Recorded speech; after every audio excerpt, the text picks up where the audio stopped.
بسم الله الرحمن الرحيم إن الحمد لله نحمده ونستعينه ونستغفره ونعوذ بالله من شرور أنفسنا ومن سيئات أعمالنا من يهدي الله فلا مضل له ومن يضلله فلا هادي له وأشهد أن لا إله إلا الله وحده لا شريك له وأشهد أن محمدا عبده ورسوله وبعد فإن خير الحديث كتاب الله وخير الحدي حدي محمد صلى الله عليه وسلم وشر الأمور محدثاتها وكل محدثة بدعة وكل بدعة ضلالة وكل ضلالة في النار.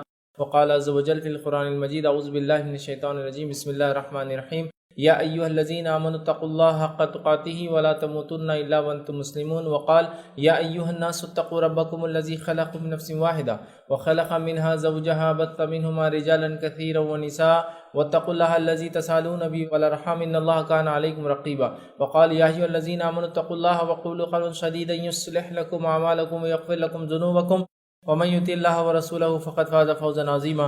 اللهم صل على محمد وعلى آل محمد كما صليت على إبراهيم وعلى آل إبراهيم إنك حميد مجيد. اللهم بارك على محمد وعلى آل محمد كما باركت على إبراهيم وعلى آل إبراهيم إنك حميد مجيد.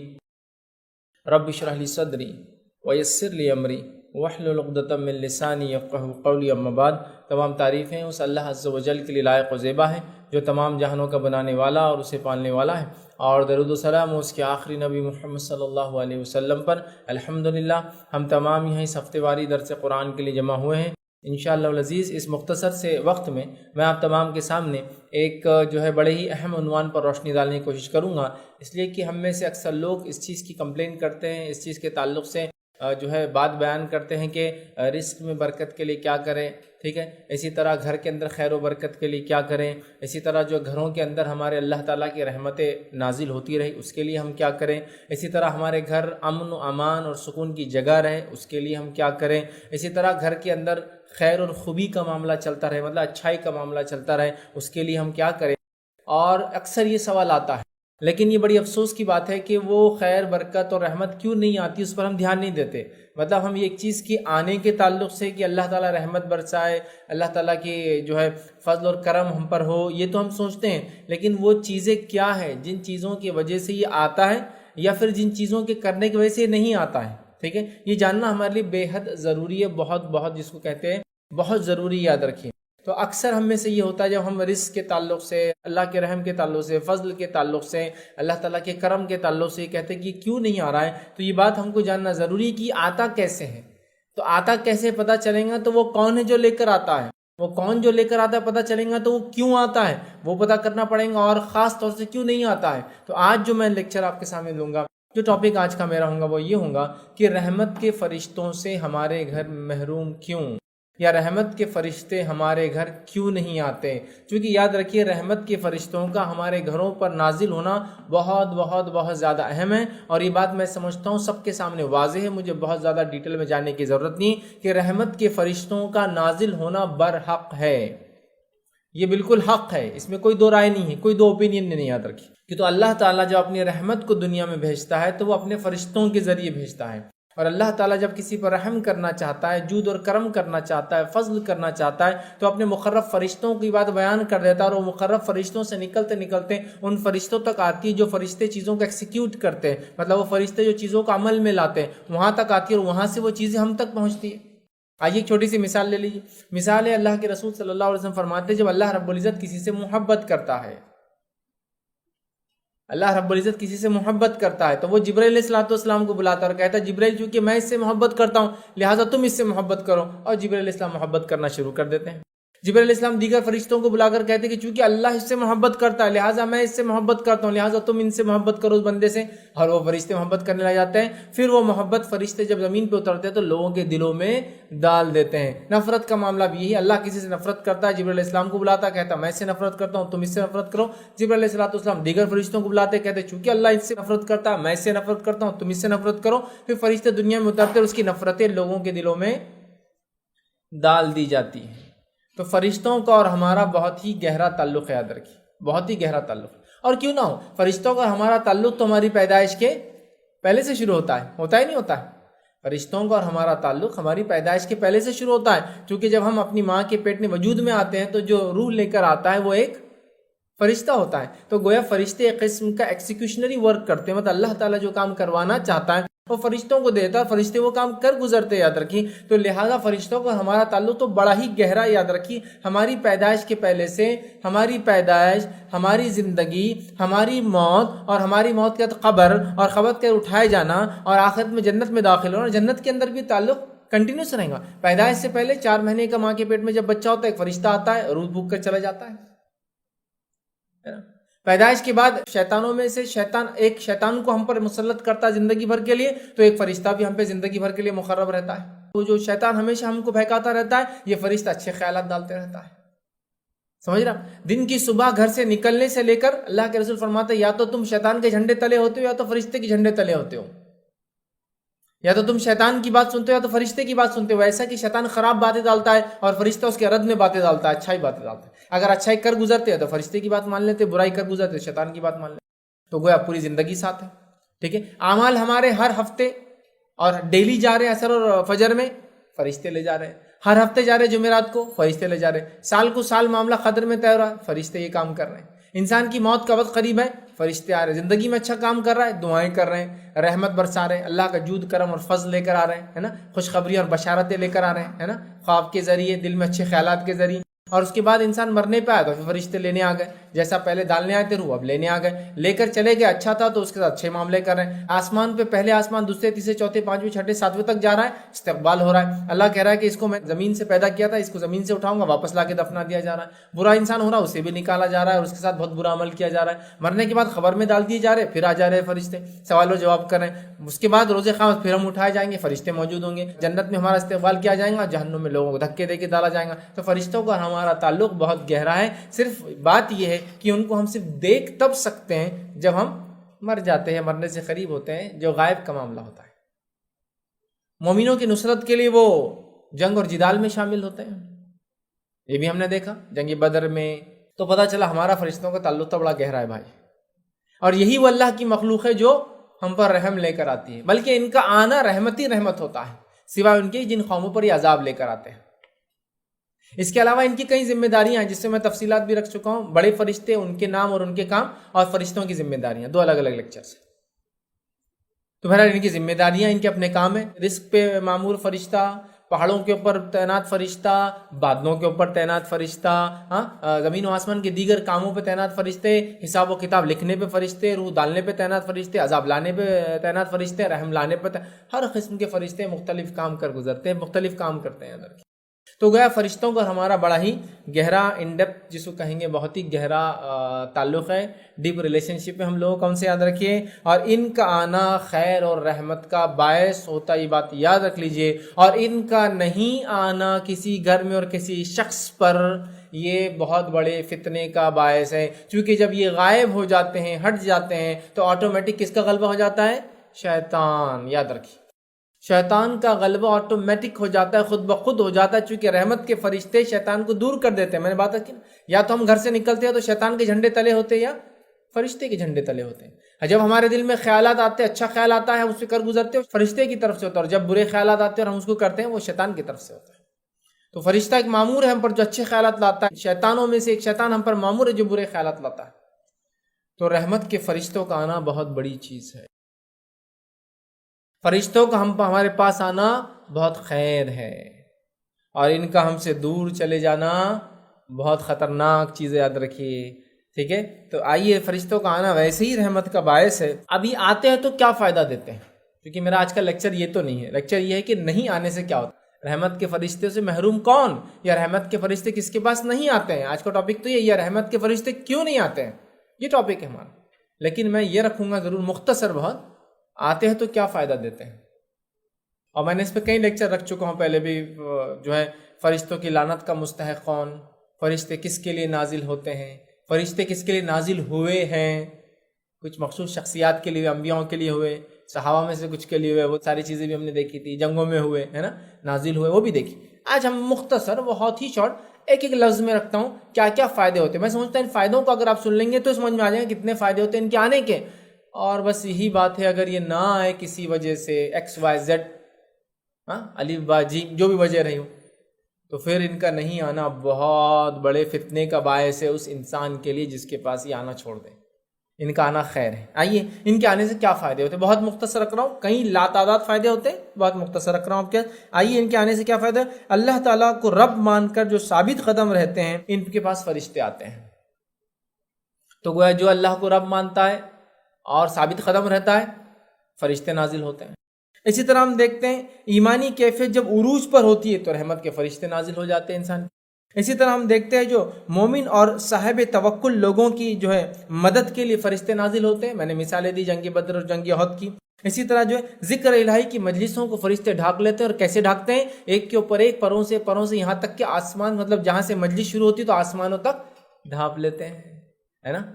اور ان کا آنا خیر کا باعث ہے، میں نے کہہ دیا، اور ایسا خیر کا باعث ہے کہ اس مجلس میں کوئی انسان یوں ہی چلتا چلتا بیٹھ گیا، ارادے سے بھی نہیں آیا۔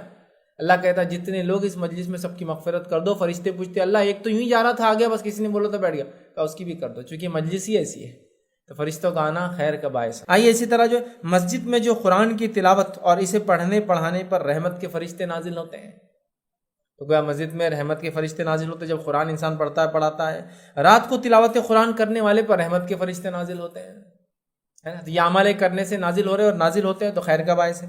اسی طرح جو ہے اللہ تعالیٰ کی تعریف، حمد و ثنا اور اس کی کلمات پڑھنے پر فرشتے نازل ہوتے ہیں رحمت کے۔ اسی طرح جو ہے اللہ کی خوشنودی کے لیے مسلمان بھائی سے ملاقات کے لیے جانے پر رحمت کے فرشتے نازل ہوتے ہیں۔ پورا واقعہ نا، ہم سے پہلی قوموں میں ایک انسان تھا، وہ نکلا کسی سے ملاقات کرنے کے لیے، فرشتہ آیا اس کو پوچھنے کے لیے کہ تم کیوں جا رہے ہو اس سے ملنے کے لیے، کوئی حساب کتاب چکانا ہے، کوئی احسان کا بدلہ دینا ہے، کیا مسئلہ ہے؟ وہ کہتا ہے نہیں، صرف اللہ سے محبت کی خاطر میں اس سے ملنے جا رہا ہوں۔ تو فرشتہ اس کو بشارت دیتا ہے کہ جس طرح تم اس شخص سے اللہ کے لیے محبت کرتے ہو، اسی طرح اللہ بھی تم سے محبت کرتا ہے۔ تو ان کا آنا خیر کا باعث ہے، سوائے میں نے کہا نا جب یہ عذاب لے کر آتے ہیں، اس کو چھوڑ کر خیر ہے، ہر چیز خیر ہے، ایون موت کے لیے بھی آتے تو خیر ہے، کیونکہ اللہ سے ملنے کا یہی تو ایک راستہ ہے، موت، اس کے بغیر کیسے ملے کوئی انسان، ٹھیک۔ بہرحال آگے بڑھتے ہیں، تو ملاقات کے لیے جب جاتا ہے تب آتے ہیں۔ رات کو باوضو سونے والے پر فرشتے نازل ہوتے ہیں رحمت کے، ہے نا۔ اسی طرح جو ہے رات کو سوتے وقت آیت الکرسی پڑھنے والے پہ 2 فرشتے جو اس کی حفاظت کے لیے تعینات ہو جاتے ہیں۔ اسی طرح ہم دیکھتے ہیں جو تہجد پڑھنے والے خوش نصیب پر رحمت کے فرشتے نازل ہوتے ہیں۔ اسی طرح ہم دیکھتے ہیں لیلۃ القدر میں فرشتوں کے جھنڈ در جھنڈ، جوق در جوق ہم پر نازل ہوتے ہیں۔ اسی طرح جو ہے جنگل یا کسی کھلے میدان میں اذان دے کر، اقامت دے کر نماز پڑھنے والے پر فرشتے گواہ بن جاتے ہیں۔ یہ آدمی اکیلا تھا جنگل میں، اسی لیے اگر آپ جنگل میں ہو، کھیت وغیرہ میں ہو، بیابان میں ہو، نماز کا وقت ہو تو اذان بھی دو، کہ حدیث میں آتا ہے جھاڑ، چرند، پرند، جن سب اور فرشتے سب گواہی دیں گے روز قیامت، اور اقامت بھی دو اور نماز بھی کھڑے ہو۔ حالانکہ آپ کا ارادہ جماعت کا ہی ہوگا، لیکن آپ کو ہے نہیں، پھر بھی اذان دینا چاہیے۔ اذان سب گواہ بن جائیں گے جو اپنے جہاں اذان دی ہوں گی، اور یہ بڑی افضل نماز ہے اس وجہ سے کہ کوئی مل نہیں رہا پھر بھی آپ نے نماز پڑھ رکھے رہے، کھیت کھلیان میں ہیں آپ، جنگل میں ہیں آپ، کسی جگہ جا رہے ہیں، اکیلے ہو سکتا ہے، پہلے زمانے لوگ سفر کرتے ہیں اکیلے کرتے ہیں عام طور سے۔ بہرحال چلیے آگے بڑھتے ہیں، تو فرشتے ان کے لیے نازل ہوتے ہیں یاد رکھیں رحمت کے۔ اسی طرح ہم دیکھتے ہیں نماز اشراق پڑھنے والے پر رحمت کے فرشتے نازل ہوتے ہیں۔ اسی طرح جو نماز ظہر باجماعت پڑھنے والے پر رحمت کے فرشتے نازل ہوتے ہیں۔ نماز فجر کو باجماعت پڑھنے والے پر رحمت کے فرشتے نازل ہوتے ہیں۔ اول وقت میں امام کے قریب بیٹھ کر، ممبر سے نزدیک بیٹھ کر، جو شخص جمعہ کے دن آتا ہے اذان سے پہلے اول وقت میں باوضو ہو کے، مطلب غسل وغیرہ کر کے خوشبو لگاتا ہے، تیار ہوتا ہے، جو سنت آ کر نزدیک بیٹھتا ہے، غور سے امام کو سنتا ہے، فرشتے اس کے لیے دعائیں کرتے ہیں، ٹھیک ہے، اور اس پہ نازل ہوتے ہیں، ٹھیک ہے۔ اسی طرح جو ہے رسول اللہ صلی اللہ علیہ وسلم پر درود پڑھنے والے پر رحمت کے فرشتے نازل ہوتے ہیں کہ وہ اس کے لیے مغفرت کی دعا کرتے ہیں، ہے نا۔ اور مخصوص فرشتے جو اللہ کے رسول پہ درود بھیجا جاتا ہے تو اس کو جمع کرتے اور آپ کو پیش بھی کرتے ہیں، کیسا؟ سب غائب کی باتیں ہیں، ٹھیک۔ آگے بڑھتے ہیں، ٹھیک ہے۔ طالب علم کی قدردانی کے لیے رحمت کے فرشتے نازل ہوتے ہیں، جو علم کو حاصل کرنے نکلتا ہے فرشتے اس کے لیے رحمت کے پر بچھا دیتے ہیں، اس کے لیے جو ہے رحمت کے فرشتے جو اترتے ہیں۔ اسی طرح جو اللہ کی راہ میں خرچ کرنے والے کے لیے رحمت کے فرشتے ہوتے ہیں، آپ کو پتہ ہے نا، 2 فرشتے روز اترتے ہیں، ایک کہتا ہے اللہ جو مال خرچ کرتا ہے اس کے مال کو اور بڑھا، اور ایک کہتا ہے اللہ جو مال جمع کر کے رکھتا ہے اس کے مال کو برباد کر دے، ہے نا۔ تو روز اترتے تو خرچ کرنے والے کے لیے اترتے ہیں۔ اسی طرح جو ہے ظالم رشتہ داروں پر حسن سلوک کرنے والے کے لیے رحمت کے فرشتے نازل ہوتے ہیں کہ رشتہ دار ظالم ہے پھر بھی یہ اچھا سلوک کرتا ہے۔ اس طرح مسلمان بھائی کے لیے اس کے عدم موجودگی میں دعا کرنے والے کے لیے فرشتے رحمت کی دعا کرتے ہیں۔ مطلب ایک بھائی ہے مصیبت میں اور آپ اس کو بغیر بولے، اس کی غیر موجودگی میں، اس کے پیٹھ پیچھے اس کے لیے دعا کرتے ہیں، فرشتے آپ کے لیے وہ دعا کرتے ہیں، یہ یہاں بھی ہوتے ہیں۔ اسی طرح مریضوں کی عیادت کرنے والے کے لیے 70,000 فرشتے رحمت کی دعائیں کرتے ہیں۔ کب تک؟ صبح گیا تو شام تک، اور شام گیا تو صبح تک۔ اسی طرح جو ہے نیک لوگوں کے جو ہے جنازوں پر رحمت کے فرشتے نازل ہوتے ہیں۔ اسی طرح جو ہے مسجدوں کا خیال رکھنے والے خصوصی فرشتے مسجدوں کا خیال رکھنے والوں کے لیے نازل ہوتے ہیں، حدیث میں آتا ہے۔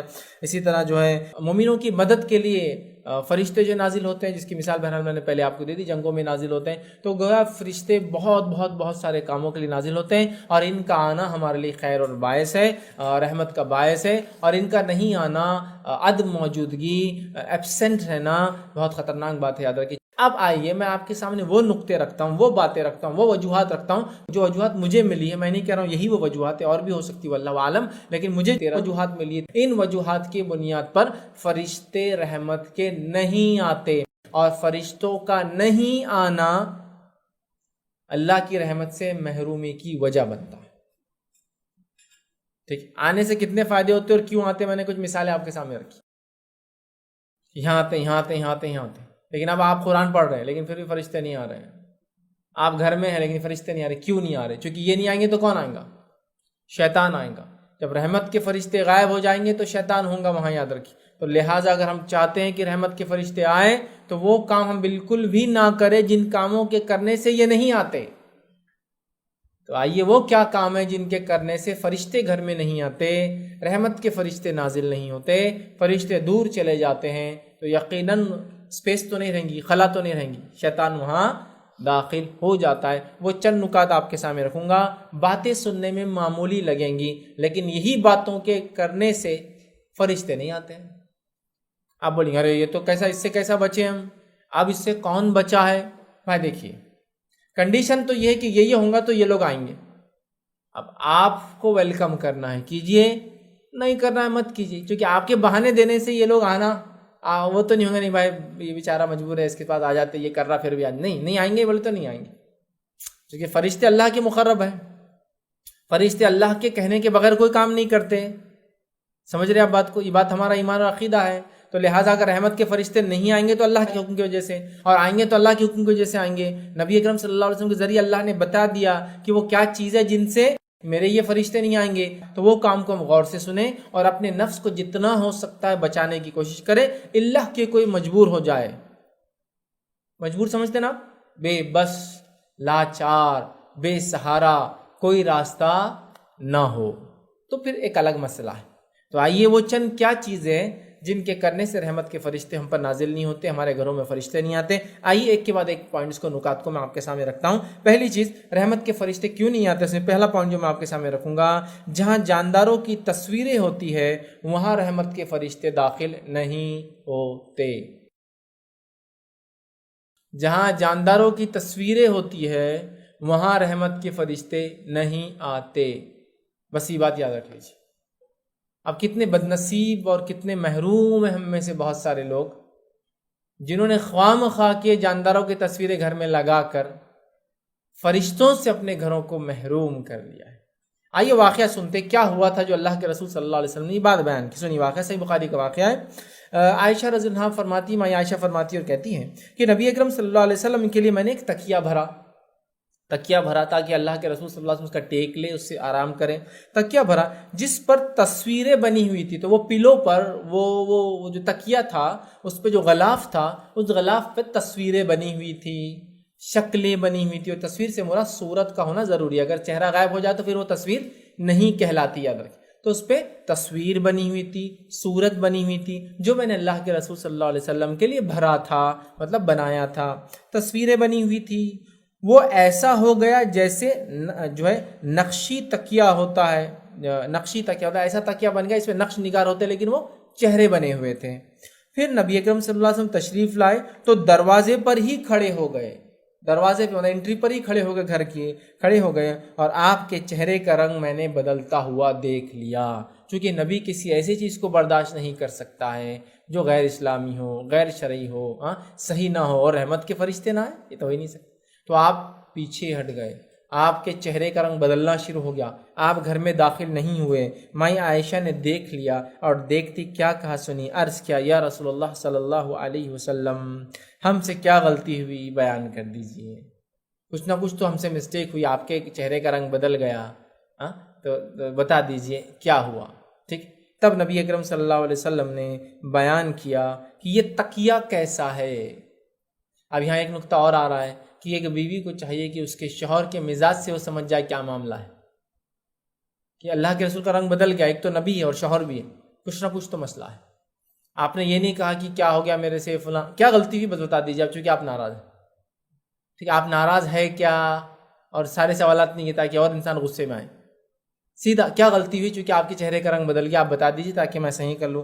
آپ نے کہا یہ تقیہ کیسا ہے، آپ سمجھ گئے کہ عائشہ کو نہیں پتہ ہے کہ کیا غلطی ہے اس کی، تو آپ نے فرمایا کہ یہ تکیہ جو آپ نے فرمایا صلی اللہ، یہ تکیہ کیسا ہے؟ میں نے عرض کیا یہ تو میں نے آپ کے لیے بنایا ہے تاکہ آپ اس پر ٹیک لگا سکیں۔ اس پر نبی اکرم صلی اللہ علیہ وسلم فرمایا کیا تمہیں نہیں معلوم کہ فرشتے اس گھر میں داخل نہیں ہوتے جس میں کوئی تصویر ہوتی ہے، اور یہ کہ جو شخص بھی تصویر بنائے گا قیامت کے دن اسے اس پر عذاب دیا جائے گا، اس سے کہا جائے گا کہ جس کی مورت تو نے بنائی تھی یا صورت تو نے بنائی تھی اس کو زندہ کر کے دکھا۔ سمجھ رہے آپ؟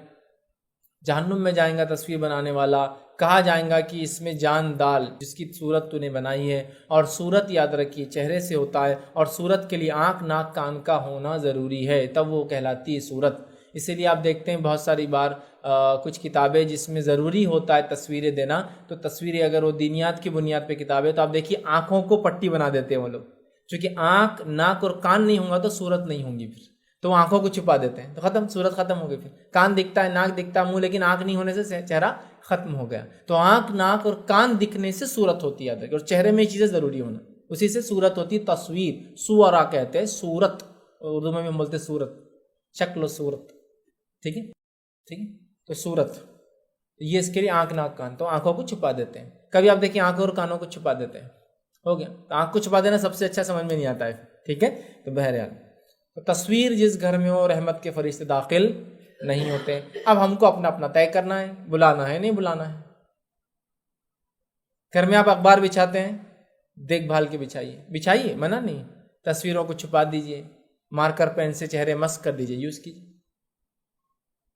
یہ تو مجبوری ہے، اخبار وغیرہ بچھانا مجبوری ہوتی ہے، لیکن دیکھ بھال کر۔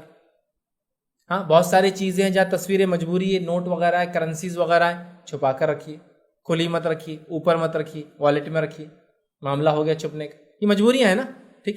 ہاں گڈے گڑیاں جو گھر میں بچوں کے کھلونے ہوتے ہیں ان میں مسئلہ نہیں یاد رکھیں، ان کے چہروں کی وجہ سے کوئی مسئلہ نہیں ہوتا، اس لیے کہ اللہ کے رسول صلی اللہ علیہ وسلم ماں عائشہ کے پاس ایک گھوڑا تھا جس کو پر تھے، مطلب امیجنری کریچر تھا وہ، اور آپ کی گڑیاں تھیں، آپ نے ان کو رکھنے دیا۔ پتہ چلا کہ گڈا گڑیا ٹیڈیز وغیرہ یہ وہ جو کھلونے وغیرہ ہوتے ہیں ان کے اگر اندر ہوتے ہیں، لیکن یہ بھی ان کے اصلی صورت میں نہ ہو، سمجھ رہا، مطلب مسک کر دیا، سب ٹیڈی اصل بیر جیسا نہیں بلکہ ایک دم موٹا ہے نا، کیسا بنا دیا جاتا ہے، تو کوئی مسئلہ نہیں، سے بالکل رکھ سکتے۔ تو کھلونے، گڑیاں، گڈا، یہ ایسی چیزیں جو ہوتی ہیں ان میں مسئلہ نہیں، لیکن اس کے علاوہ تصویریں آپ نہیں بنا سکتے، یاد رکھیں، صورت آپ نہیں رکھ سکتے، یاد رکھیں، ٹھیک ہے۔ تو مجبوراً تو الگ بات ہے، نوٹ وغیرہ کرنسی چھپا دیجیے، اخبار یوز کرتے مسک کر دیجیے، مارکر پین لیجیے، کلر پین دبا دیجیے، ہاں۔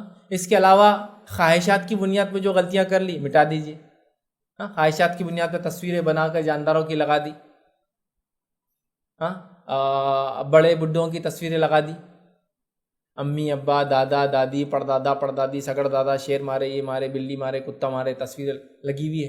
رحمت کے فرشتوں سے محروم ہے آپ کے گھر پتہ نہیں کتنے سالوں اور صدیوں سے۔ میری بات کو برا مت لگنے دیجیے کہ میں آپ کے خلاف بول رہا ہوں، میں آرٹ کے خلاف نہیں ہوں، لیکن میں کہہ رہا ہوں آرٹ کی بھی لمٹس اسلام نے دی ہیں، ان لمٹس کو آپ فالو کیجیے، آرٹ آپ بالکل فالو کر سکتے، اچھی اچھی چیزیں بنائیے، چہرے کے بغیر چیزیں بنائیے، ہاں، بے جان چیزوں کی تصویریں بنائیے، کوئی مسئلہ نہیں، ایک سے ایک چیزیں کریٹ کیجیے، کوئی مسئلہ نہیں، لیکن یہ کر کے خراب مت کیجیے اپنی آخرت۔ رحمت کے فرشتوں سے اپنے گھروں کو محروم مت کیجیے۔ تو شوقیہ تصویریں لگا لی، یا تو پینٹنگ بنا کے لگا لی، یا تو اپنی تصویریں کھینچ کے لگا لی، یا تو اپنے جن جیسا آپ ہونا چاہتے ان کی لگا لی، دروازوں کے پیچھے، ہاں، پتہ نہیں کہاں کا روم کے اندر، یہ جائز نہیں ہے اندر کی۔ اگر اپنے گھروں میں چاہتے ہو رحمت کے فرشتے آئے، ڈھونڈو، غور کرو کہاں کیا لگا ہوا ہے، اس لیے کہ بہت چوزی اور سیلیکٹیو رہو۔ اگر تم کو یہ دے دیا جائے کہ یہ پروٹوکول کے بیسس پہ پرائم منسٹر آپ کے گھر آئیں گا، اگر یہ پروٹوکول فالو نہیں ہوگا تو نہیں آئیں گا، کرو گے نہیں کرو گے چونکہ آپ چاہتے وہ آئے، اس سے بہت فائدہ ہوتا ہے، بڑے لوگ آئے اس سے بڑا فائدہ ہوتا ہے، نیک لوگ آئے اس سے بڑا فائدہ ہوتا ہے۔ فرشتے آئے سب سے بڑا فائدہ ہوتا ہے، چونکہ وہ رب کی رضا سے آتے ہیں کسی کے پاس. سمجھ گئے؟ تو اللہ کے لیے نکال دو تصویروں کو، مسخ کر دو. ورنہ اللہ کے رسول صلی اللہ علیہ وسلم نے ایک مرتبہ دیکھا پردہ لگا ہوا ہے، اس پہ تصویریں تھی، آدمی تھے بنے ہوئے. جبرائیل علیہ الصلوۃ والسلام گھر میں داخل نہیں. جب بتایا گیا تو آپ نے کہا کہ نیچے کا جسم رہنے دو، چہروں کو مٹا دو. چہروں کو مٹا دیا گیا، جسم رہنے دیے گئے. تو پتا چلا چہرہ ہی مین ہے تصویر بولے تو. اس لیے میں نے کہا نیوز پیپر پہ آپ ٹک کر دیں، چہرہ مسخ کر دیں، معاملہ ہوگا، یوز کر سکتے ہیں. کرنسی وغیرہ پہ مجبوریاں ہیں تو اندر چھپا کے رکھے، اس کو کھلا نہ رکھے. اور شوقیہ طور سے جو لگا رکھا ہے چھپا دے. بچوں کی تصویر، چھوٹے بچوں کی تصویر، بچہ ہونے والا تو کسی اور بچے کی تصویر، ہاں، بڑوں کی تصویر، بڈھوں کی تصویر، فلاں کارنامے انجام دیے تصویر، ایوارڈز ملا تصویر. کیا ضرورت ہے اس کی؟ ہاں آپ کو ریکارڈ کیپنگ کرنا، چھپا کے البم میں رکھ کے اندر رکھو نا، الماری میں. لگا رہے کیوں ہو؟ رحمت کے فرشتے نہیں آئیں گے.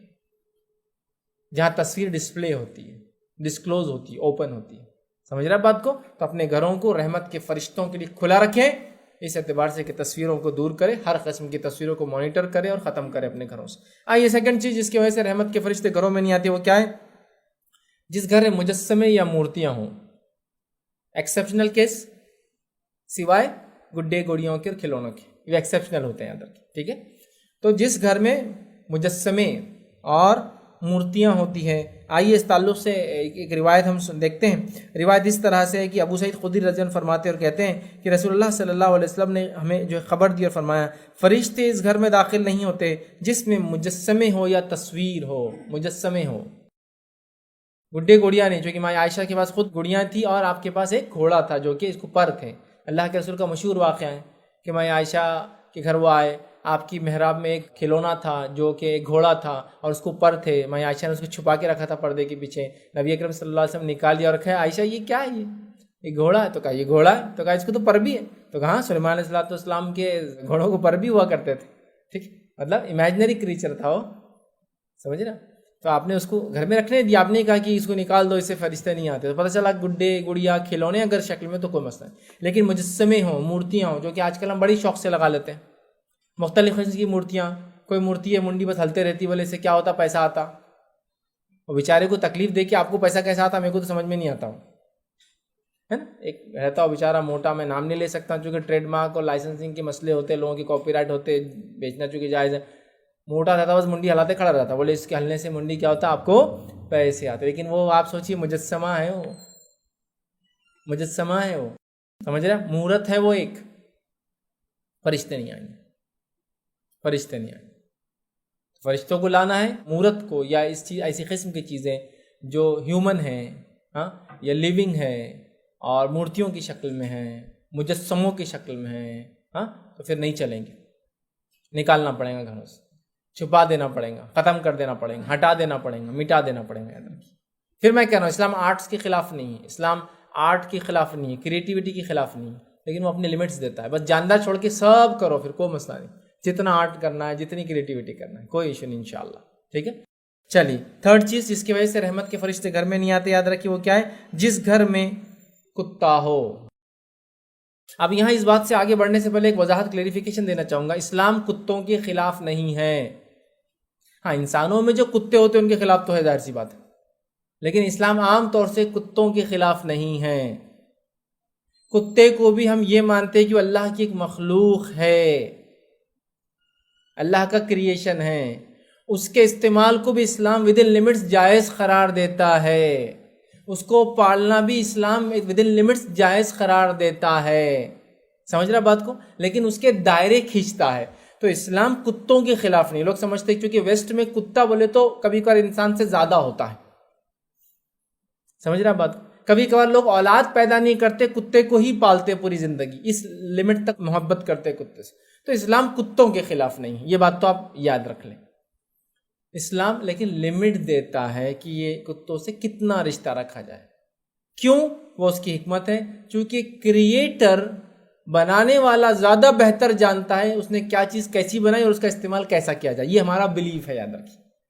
سمجھ رہا بات کو؟ اللہ نے کتا بنایا، اسی نے بتایا اس کا لمٹ کہاں تک یوز ہوگا، ہم وہ کر رہے ہیں، ختم. ہم یہ کہتے ہیں بنانے والے کو زیادہ پتہ ہے اس نے کیا بنایا، اس کا استعمال کیسا کیا جائے، تو ہم خلاف نہیں. اور مسلمان بھی عام طور سے جو کتوں اور سوروں کے خلاف ہو جاتے ہیں، مطلب دیکھیے کتا اور سور حرام ہے، یہ بات اپنی جگہ طے ہے. سمجھ رہے آپ بات کو؟ جیسے سور ہے، اس کی کھال، اس کی چربی، اس کا گوشت، اس کا خون سب حرام ہے ہمارے لیے، ہم کچھ کھا نہیں سکتے، کچھ بیچ نہیں سکتے، کسی کی تجارت نہیں ہے. سمجھ میں آ رہا ہے؟ کتا بھی نجس ہے، سمجھ میں آ رہا ہے، لیکن یہ اللہ کی مخلوق ہے، خام و خواہ کہ ان پہ ظلم کرنے کی اجازت آپ کو اسلام نہیں دیتا. یہ بات بھی آپ یاد رکھ لیجیے، ورنہ آپ بس جنگل میں بھی جا کے کتا اور سور دیکھیے کہ اٹیکنگ موڈ میں آ جاتے ہیں. کھانا حرام ہے، بیچنا حرام ہے، لیکن وہ اللہ کی مخلوق ہے، اور وہ بھی اپنا ایک کام کر کے جاتی ہے جس کام کے لیے اس کو اللہ نے پیدا کیا ہے. سمجھ رہے آپ؟ سمجھ رہے بات کو؟ اسلام خلاف نہیں ہے، حرام قرار دیا ہے، لیکن آپ مار رہے، بے وجہ مار رہے، معصوم جانوروں کو مار رہے، بالکل اجازت نہیں. کیا وہ حدیث آپ کو یاد نہیں؟ ایک انسان نے پیاسے کتے کو پانی پلایا اور مغفرت ہو گئی، گناہ معاف ہو گئے، جنت چلا گیا. پیاسا کتا، تو کتا بری چیز نہیں ہے. ہاں ہمارے لیے اس کا کھانا پینا استعمال کرنا وہ منع کر دیا گیا ہے. ٹھیک ہے، سمجھ میں آ رہا ہے؟ ٹھیک ہے، اس میں بھی لمٹس ہے، اس لیے میں نے کہا کنڈیشنل کتوں کا استعمال، کنڈیشنل یوز بالکل جائز ہے، اس میں کوئی دو رائے نہیں. یاد رکھیے، آپ کی جانوروں کی حفاظت کے لیے، آپ کی بھیڑ بکری اور ریوڑ کی حفاظت کے لیے، آپ کے گھر کی حفاظت کے لیے، آپ کی شخصیت کی حفاظت کے لیے، آپ کے گھر والوں کی حفاظت کے لیے، آپ کے مال کی حفاظت کے لیے، آپ کے عمارتوں کی اور بلڈنگوں کی حفاظت کے لیے، آپ انسانی سماج میں کوئی بری چیزوں کو نہ پھیلائے اس کی حفاظت کے لیے. جیسے اسنیفنگ ڈاگز ہوتے ہیں، ہے نا، سونگھتے ہیں، جس سے کوئی ڈرگز وغیرہ تو نہیں ہے، جس سے کوئی ایسی اشیاء جو بلاسٹ ہو سکتی ہے، انسانیت کو نقصان، وہ ڈیٹیکٹ کرتا ہے. ہوتا ہی نہیں ہوتا. ایئرپورٹس پہ دیکھیں نا آپ نے کتے، وہ دو کام کرتے ہیں، ایک وہ اسمگلنگ، جو اسمگلر اسمگل کر کے لاتے ہیں اس کو پہچانتے ہیں، اور سیکنڈ وہ سنف کرتے ہیں کہ کوئی ایسا مادہ، کوئی ایسی اشیاء تو نہیں لے جائی جا رہی ہے جو دھماکہ خیز ہو. تو انسانی جان کی تحفظ کے لیے، سماج کے تحفظ کے لیے کر سکتے آپ استعمال، بالکل کر سکتے، اس میں کوئی دو رائے نہیں. کتے استعمال کیے جاتے تھے نبی اکرم صلی اللہ علیہ وسلم کے زمانے میں کیے گئے، آپ کے بعد بھی کیے گئے. عام کتوں کو بیچنا منع ہے، بلیوں کو بیچنا منع ہے. تو اسلام کتوں کے خلاف نہیں ہے، ڈاگس کے اگینسٹ نہیں، لیکن وہ کہتا ہے اس کو کھایا نہیں جا سکتا ہے. یہ تو بہت اچھی بات ہے پیٹ لورز کے لیے کہ اسلام منع ہی کرتا ہے، وہ کتے بلیوں کو منع کرتا ہے، اجازت نہیں دیتا ہے کھانے کی. اس کے علاوہ بولتا ہے پالو، لیکن with in limits and with in, جس کو کہیں گے ضرورت، نیڈس اینڈ لمٹس، ضرورتوں کے تحت ایک حدود کے اندر. سمجھ رہا؟ گھر کے باہر رہیں، اس کی رال گھر میں ٹپکیں گی تو فرشتے نہیں آئیں گے، اس کی رال میں بیماریاں ہوتی ہیں آپ سب جانتے ہیں، وہ بڑا جس کو کہتے ہیں وفادار جانور ہوتا ہے آپ سب جانتے ہیں، تو اس سے منع کہاں ہے؟ منع کہاں ہے آپ؟ لیکن لمٹس. بلیوں کے پالنے میں تو کوئی مسئلہ ہی نہیں، وہ تو خود نبی اکرم صلی اللہ علیہ وسلم دیکھا لوگوں کو پالتے ہوئے، ہے نا. ابو ہریرہ رضی اللہ عنہ کو نام ہی دے دیا ابو ہریرہ، جبکہ ان کا نام عبد الرحمن تھا. کیوں کہا ابو ہریرہ؟ اس لیے کہا کہ ہریرہ کہتے بلی کے بچے کو ہمیشہ، آپ جب بھی اللہ کے رسول کی مجلس میں آتے بلی کا ایک بچہ ساتھ ہوتا، کبھی کبھار تو اس حد تک لاتے کہ آپ بغل میں رکھ کے لاتے تھے، آستین کے اندر رکھ کے بلی کا بچہ. اتنا محبت کرتے تھے بلیوں سے، تو آپ نے اس سے تو پالنے سے منع ہی نہیں کیا، بالکل. کیٹس کو تو آپ پالیے، کوئی ایشو ہی نہیں رہا. ڈاگس کو کہا کہ گھروں میں نہیں آنے دو، اس کی رال گرنے مت دو، گھر کے باہر ہو سکتے، جنگل میں ہو سکتے، حفاظت کے لیے ہو سکتے، گھر کے باہر ان کا ایک الگ کمرہ ہو سکتا ہے جس میں وہ رہے اور گھر کے اطراف میں گھومے، یہ سب ہو سکتا ہے، اندر مت آنے دو. سمجھ رہے بات؟ تو اسلام کتوں کے خلاف نہیں، اس لیے میں وضاحت پہلے کر دی. اب آئیے، رحمت کے فرشتے کتا گھر میں ہو تو نہیں آتے ہیں، یہ بھی ایک بڑی وجہ، اس لیے اسلام کتوں کو پالنے سے منع کرتا سوائے ضرورت کے. آئیے، نبی اکرم صلی اللہ علیہ وسلم فرماتے ہیں، صحیح مسلم کی روایت ہے، ابو طلحہ انصاری رضی اللہ عنہ فرماتے اور کہتے ہیں کہ نبی اکرم صلی اللہ علیہ وسلم فرمایا کہ فرشتے اس گھر میں نہیں جاتے جس کے اندر کتا یا تصویر ہو. اور خود اللہ کے رسول صلی اللہ علیہ وسلم کا واقعہ ہے، 3 دن تک جبرائیل علیہ الصلوۃ والسلام آپ کے گھر میں نہیں آئے. پھر نبی اکرم صلی اللہ علیہ وسلم سے چوتھے دن ملے، آپ نے کہا جبرائیل کیا بات ہے، اتنے دن تک کیوں نہیں آئے؟ تو کہا اللہ کے رسول صلی اللہ علیہ وسلم آپ کی چارپائی کے نیچے ایک کتے کا بچہ تھا، ایک چھوٹا کتے کا بچہ آپ کے گھر میں چلا گیا. تب نبی اکرم صلی اللہ علیہ وسلم نے اس کو نکال کے باہر کر دیا، چھوٹا بچہ تھا چلا گیا تھا. ٹھیک ہے، تو اللہ کے رسول نے کتے کے بچے کو مارا نہیں، ختم نہیں کیا، اس کی ٹانگ نہیں توڑی، اس کو نکال کے چھوڑ دیا. کتا بھی اللہ کی مخلوق ہے بھائی، جیے وہ. یہاں حدیث میں ہے کہ کتے کو پانی پلایا تو اس کی مغفرت ہو گئی، کتے کا بچہ گھر میں آپ نے نکلوا دیا، ہے نا. تو بہرحال وہ اپنے ایک مخلوق ہے، وہ اپنی زندگی جیے، آپ پال سکتے ہیں ود ان شریعہ limit, within defined limits. ٹھیک ہے، حدود کے اندر جس کو کہوں. چلے آگے بڑھتے. چوتھا وہ کام جس سے کرنے سے رحمت کے فرشتے نہیں آتے، مطلب شیطان آ جاتا ہے، پھر اس کا مطلب ان کا آنا بڑا ضروری ہے. وہ کیا کام ہے؟ وہ ہے جس گھر میں گھنٹی ہو اس میں رحمت کے فرشتے نہیں آتے. آئیے نبی اکرم صلی اللہ علیہ وسلم کی حدیث سنیے، ابو داؤد کی روایت ہے. عبد الرحمن بن حسان، ان کی جو لونڈی تھی، وہ کہتی ہے کہ وہ ام المومن عائشہ رضی اللہ عنہا کے جو ہے پاس تھی، اور اسی دوران ایک لڑکی آپ کے پاس آئی، اس کے پاؤں میں گھنگرو بج رہے تھے، اس لڑکی کے پاؤں میں گھنگرو بج رہے تھے، تو آپ نے کہا اسے میرے پاس نہ آنے دیا جائے جب تک انہیں اتار نہ دے یا کاٹ کے پھینک نہ دے، چونکہ میں نے رسول اللہ صلی اللہ علیہ وسلم کہتے ہوئے سنا ہے فرشتے اس گھر میں داخل نہیں ہوتے جہاں گھنٹی ہوتی ہے، گھنٹی ہوتی ہے۔ اور مائی عائشہ کا استدلال کیا ہے، آپ کا فقہ کیا ہے کہ ہر بجنے والی چیز گھنٹی ہے۔ اللہ کے رسول نے بیان کیا جس گھر میں گھنٹی ہوتی ہے فرشتے نہیں آتے ہیں۔ مائی عائشہ کا فقہ اور آپ کی سمجھ کیا ہے، ہر بجنے والی چیز گھنٹی، چونکہ آپ نے گھنگروں کو بھی گھنٹی کے حکم میں شامل کیا اور کہا اس بچی کو میرے پاس آنے مت دو جب تک کہ توڑ نہ دے یا پھر اس کو اتار نہ دے۔ ہمارے پاس تو حال یہ ہے، بچی پیدا ہوئی کہ اس کو چین لا کے ڈال دی گئی جس میں گھنگرو ہوتے ہیں اور جو بجتے ہیں، تو وہ بہت اچھا لگتا ہے سننے میں، ہے نا؟ لیکن اسلام نے منع کیا، کیوں؟ اس لیے کہ یہ بے جا اٹریکشن پیدا کرتا ہے، اور اسلام نہیں چاہتا کہ عورتوں کی طرف بے جا اٹریکشن پیدا ہو۔ بجا پیدا ہو صحیح ہے، بجا کب پیدا ہوتا ہے؟ جب میاں بیوی کے تعلقات ہو، بجا ہے وہاں اٹریکشن پیدا ہو۔ بے جا کیوں ہو دوسروں کے لیے بھائی؟ اس لیے منع کرتا، سمجھیے اس کی حکمت۔ تو گھنٹی ہو، اور مائی عائشہ نے ہر بجنے والی چیز کو گھنٹی میں شامل کیا، اور گھنگرو کو بھی اس میں شامل کیا۔ آپ نے کہا کہ اس کو مت لاؤ، چونکہ اللہ نے فرمایا گھنٹی جس گھر میں فرشتے نہیں آتے، اور یہ بچی گھنگرو باندھ کے آ رہی، جو گھنٹی کی قسم ہے۔ گھنٹی کیا ہوتی ہے؟ ایک لوہے کی چیز اور اس کے اندر ایک گھنٹا ڈالا ہوا جو کہ ادھر ادھر لگتا ہے، سمجھ رہے ہیں بات کو؟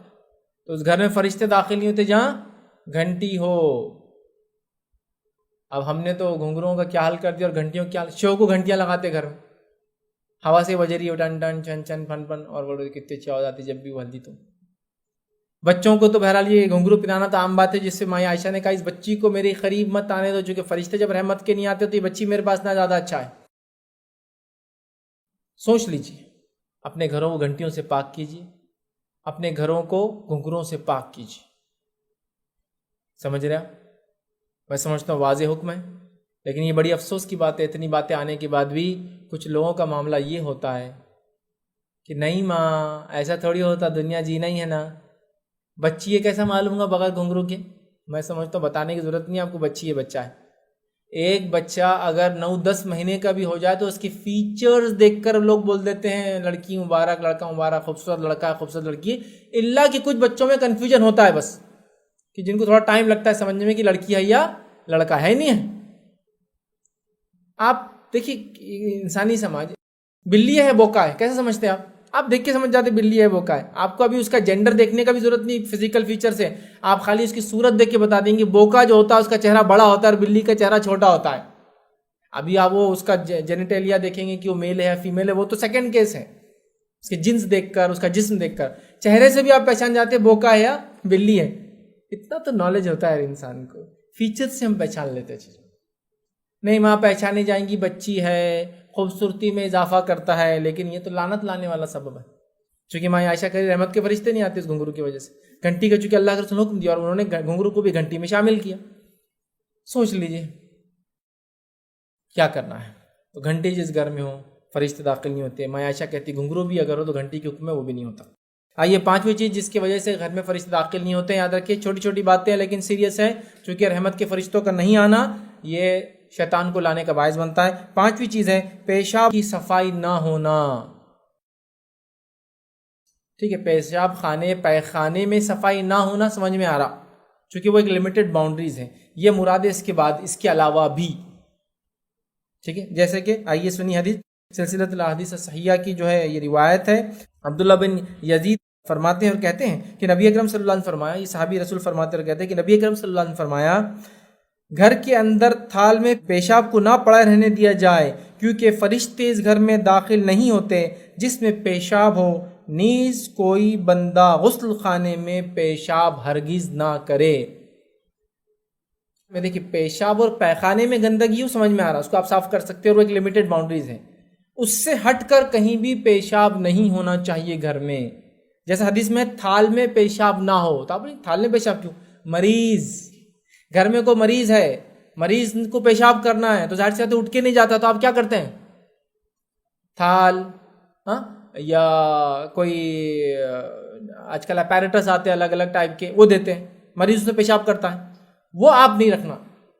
فوراً اس کا جہاں جگہ ہے اس کو لے جا کے وہاں ختم, پیشاب پھینک کر پانی سے کھنگالو اور لا کے رکھ دو, رکھا نہیں رہنا چاہیے. سمجھے؟ بہت ضروری چیز ہے, یاد رکھیے. خاموخواہ, چونکہ پیشاب میں بدبو آتی ہے, اور یاد رکھیے فرشتوں کو بھی ان چیزوں سے گھن آتی ہے جن چیزوں سے ابن آدم کو گھن آتی ہے. پیشاب کی بدبو بہت زیادہ ہوتی ہے, یاد رکھیے, انبیریبل ہوتی ہے. دیکھیے جو پیشاب خانے صاف نہیں کرتے, گندے ہوتے طہارت خانے, کتنا مشکل ہوتی ہے نا, آنکھوں سے پورے آنسو جاتے, حال برا ہو جاتا اندر جا کے آئے ہے نا, بہت خطرناک ہوتا ہے. تو پیشاب نہ ہو. تو میں کہوں گا بچوں کے پیشاب میں احتیاط کیجیے, بچوں کے ڈائپرز کو ادھر ادھر نہ پھینکیے, بچے جو تھالیوں میں پیشاب کرتے ہیں ان کو یوں ہی لڑنا نہ دیجیے, جلد سے جلد ڈسپوز کر دیجیے اگر ڈائپر ہے تو, یا دھو دیجیے اگر کوئی مرتبان ہے تو, یا کوئی اپیریٹس ہے اس کو صاف کر لیجیے, یا تھیلی میں اگر پیشاب کسی کو کنٹینیوس بیماری ہے تو جتنا ہو سکے اتنا اس کو خالی کر لے, کیونکہ تھیلی میں وہ پیک ہوتا ہے اور بدبو گرنے کے چانسز نہیں کے برابر ہوتے. کافی ہیوی بیگز آتی ہے, جو میڈیکل بیگز آتی ہے جو اس کے لیے اسپیشل یوز ہوتی ہے, اور وہ مجبوری ہے اس انسان کی, چونکہ اس کا پیشاب رکتا نہیں ہے اور وہ علاج کے لیے چالو رہتا ہے بہنا. سمجھ رہے بات؟ لیکن بھرنے نہ دیجیے, جلد سے جلد پھینک دیا کیجیے, صاف کیا کیجیے پیشاب. ٹھیک ہے, تو ویسے تو طہارت خانوں کو, پیشاب خانوں کو, حماموں کو صاف رکھا کیجیے. ہونا چاہیے نہیں ہونا چاہیے طہارت خانے صاف؟ ہمارے ٹوائلٹس صاف ہونا چاہیے نہیں ہونا چاہیے؟ ہمارا حال تو پاکیزگی کا یہ ہے کہ برانڈیڈ واچ, برانڈیڈ کپڑے, برانڈیڈ چشمے, سب برانڈیڈ, اور ٹوائلٹ میں جاؤ تو ایسا لگتا ہے یہ آدمی کہاں رہتا ہے یار. یہ تو پتہ چلا ہم نے صرف باہری نظافت, صفائی کو امپورٹنس دیا, جبکہ اصل صفائی وہ ہے کہ جہاں جا کے آپ صاف ہوتے ہیں, اور وہ کیا ہے؟ آپ کے ٹوائلٹس, ہے نا. پتہ نہیں لوگ کتنے دن دھوتے نہیں ہیں ان کو, کتنی گندی بات ہے. مطلب وہاں طہارت حاصل کرنے جا رہے ہیں اور وہی سب سے گندا. کچھ جگہ تو حال یہ ہے کہ ٹوائلٹس میں جا کے آؤ, اپنی طہارت خراب کر کے آؤ, اور طہارت کرنا نہیں, طہارت بگاڑ کے آتا ہوں بولنا پڑے گا ذرا, کیونکہ اتنے گندے ٹوائلٹس. اور ہم کو تھوڑا اپڈیٹ ہونا پڑے گا اس معاملے میں. ٹوائلٹس کا صاف صفائی کا ہمیں خیال رکھنا پڑے گا. نبی اکرم صلی اللہ علیہ وسلم پیشاب کے چیٹوں سے بچنے, پیشاب اور پیخانہ کی گندگی سے بچنے اتنی احتیاط کرتے تھے, کیا بتاؤں. سمجھے آپ؟ طہارت خانہ تو آپ نے بنا دیا, طہارت خانے میں بھانڈے کا پین لگا دیا. پین سمجھتے آپ؟ خالی سا گول آتا ہو اور اتنا خالی 3 انچ ڈیپ رہتا ہو. اب پیشاب کیسا کرنا اس میں؟ جب پیشاب کی دھار جائیں گی تو 3 انچ تو اڑنا چاہیے اس کے اوپر. تو کیوں فکر ہونا چاہیے نا, اپنے طہارت کا مسئلہ ہے, اپنی صفائی کا مسئلہ ہے, تو بھانڈا کیسا ہو, فٹنگ کیسی ہو, اس کی کوالٹی کیا ہو, تاکہ پیشاب گرے تو چھینٹے نہ اڑے. اچھے کوالٹی کے جو بھانڈے ہوتے ہیں اسی لیے اتنے مہنگے ہوتے ہیں کہ تو کتنے بھی پریشر سے اس پہ دھار گرے چھینٹے باہر نہیں آئیں گے اس کے, اسی لیے اس کو پیسہ اتنے مہنگے ہوتے ہیں. تو وہ لوگ جانتے ہیں کہ باہر چھینٹے اڑیں گے تو پیشاب ایک اچھی چیز نہیں ہے, یہ بہت سارے ڈیسیزز کو ٹرانسفارم کرتا ہے, اور کتنی ساری بیماریاں صرف انسان کو اس لیے ہوتی ہے کہ وہ کامن ٹوائلٹس یوز کرتا ہے, پبلک ٹوائلٹس جو صاف نہیں ہوتے ہیں. معلوم آپ کو کئی بیماریوں کا سبب وہ پبلک ٹوائلٹس ہوتے ہیں. کتنے آپ آرٹیکل اس پہ پڑھ سکتے ہیں جو صاف نہیں ہوتے, آپ بنداس چلے جاتے ہیں لیکن وہ کنٹینیوس گندگی رہنے سے ڈیسیز ڈیولپ ہو جاتے ہیں. اپنے گھر کو بھی سوچ سمجھ کے بھانڈا بٹھائیے. کتنا سوچ سمجھ کے گھڑی خریدتے ہو نا, گھڑی کیا صرف ٹائم دکھاتی ہے, طہارت خانہ بہت امپورٹنٹ ہے.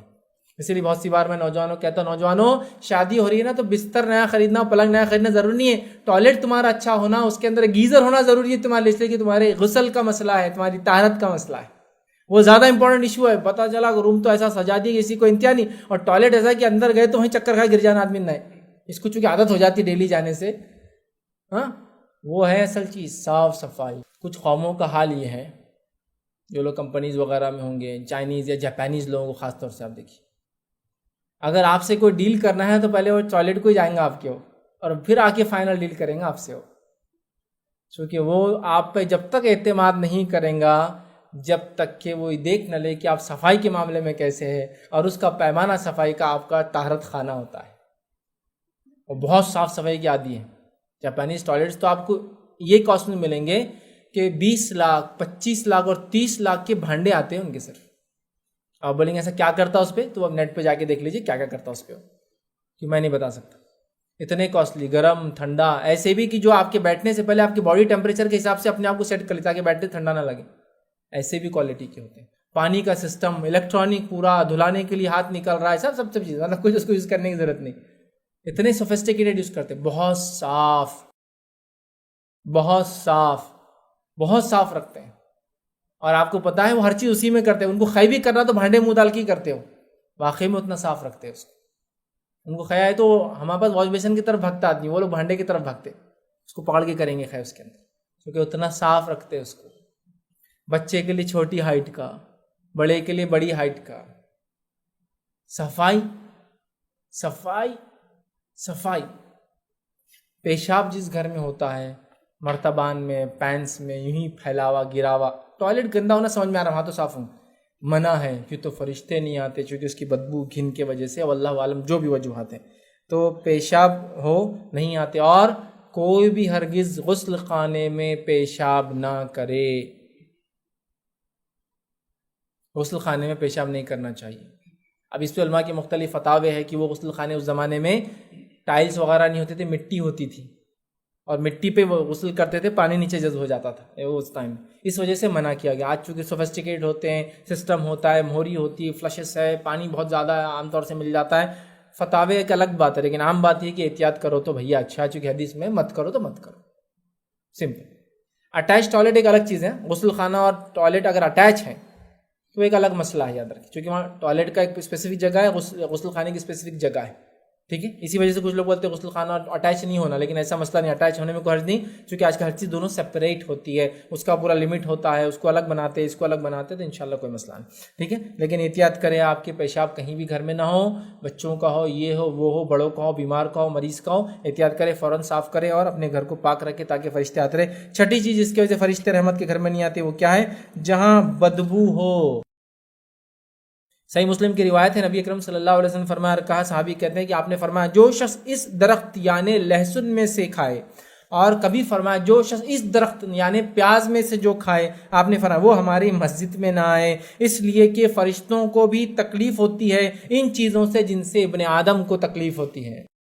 جو پیاز کھائے، آپ نے لہسن کی جھاڑ کی طرف اشارہ کیا اور پیاز کی جھاڑ کی طرف اشارہ کیا، کبھی اس کی طرف کیا کبھی اس کی طرف کیا، اور کہا کہ جو یہ کھائے اور یہ کھائے، یا یہ کھائے اور یہ کھائے، وہ ہماری مسجدوں میں نہ آئے، چونکہ جس چیز سے ابن آدم کو تکلیف ہوتی ہے اس سے فرشتوں کی بدلے. ابن آدم کو کس سے تکلیف ہوتی ہے؟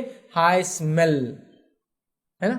لہسن کی اسمیل کتنی ہائی ہوتی ہے نا، پیاز کی اسمیل. تو لہٰذا کچی پیاز اور کچا لہسن کھا کر آپ مسجد نہ جائے جب تک کہ آپ منہ صاف نہ کر لیں، چونکہ اس سے فرشتوں کو کیا ہوتی ہے؟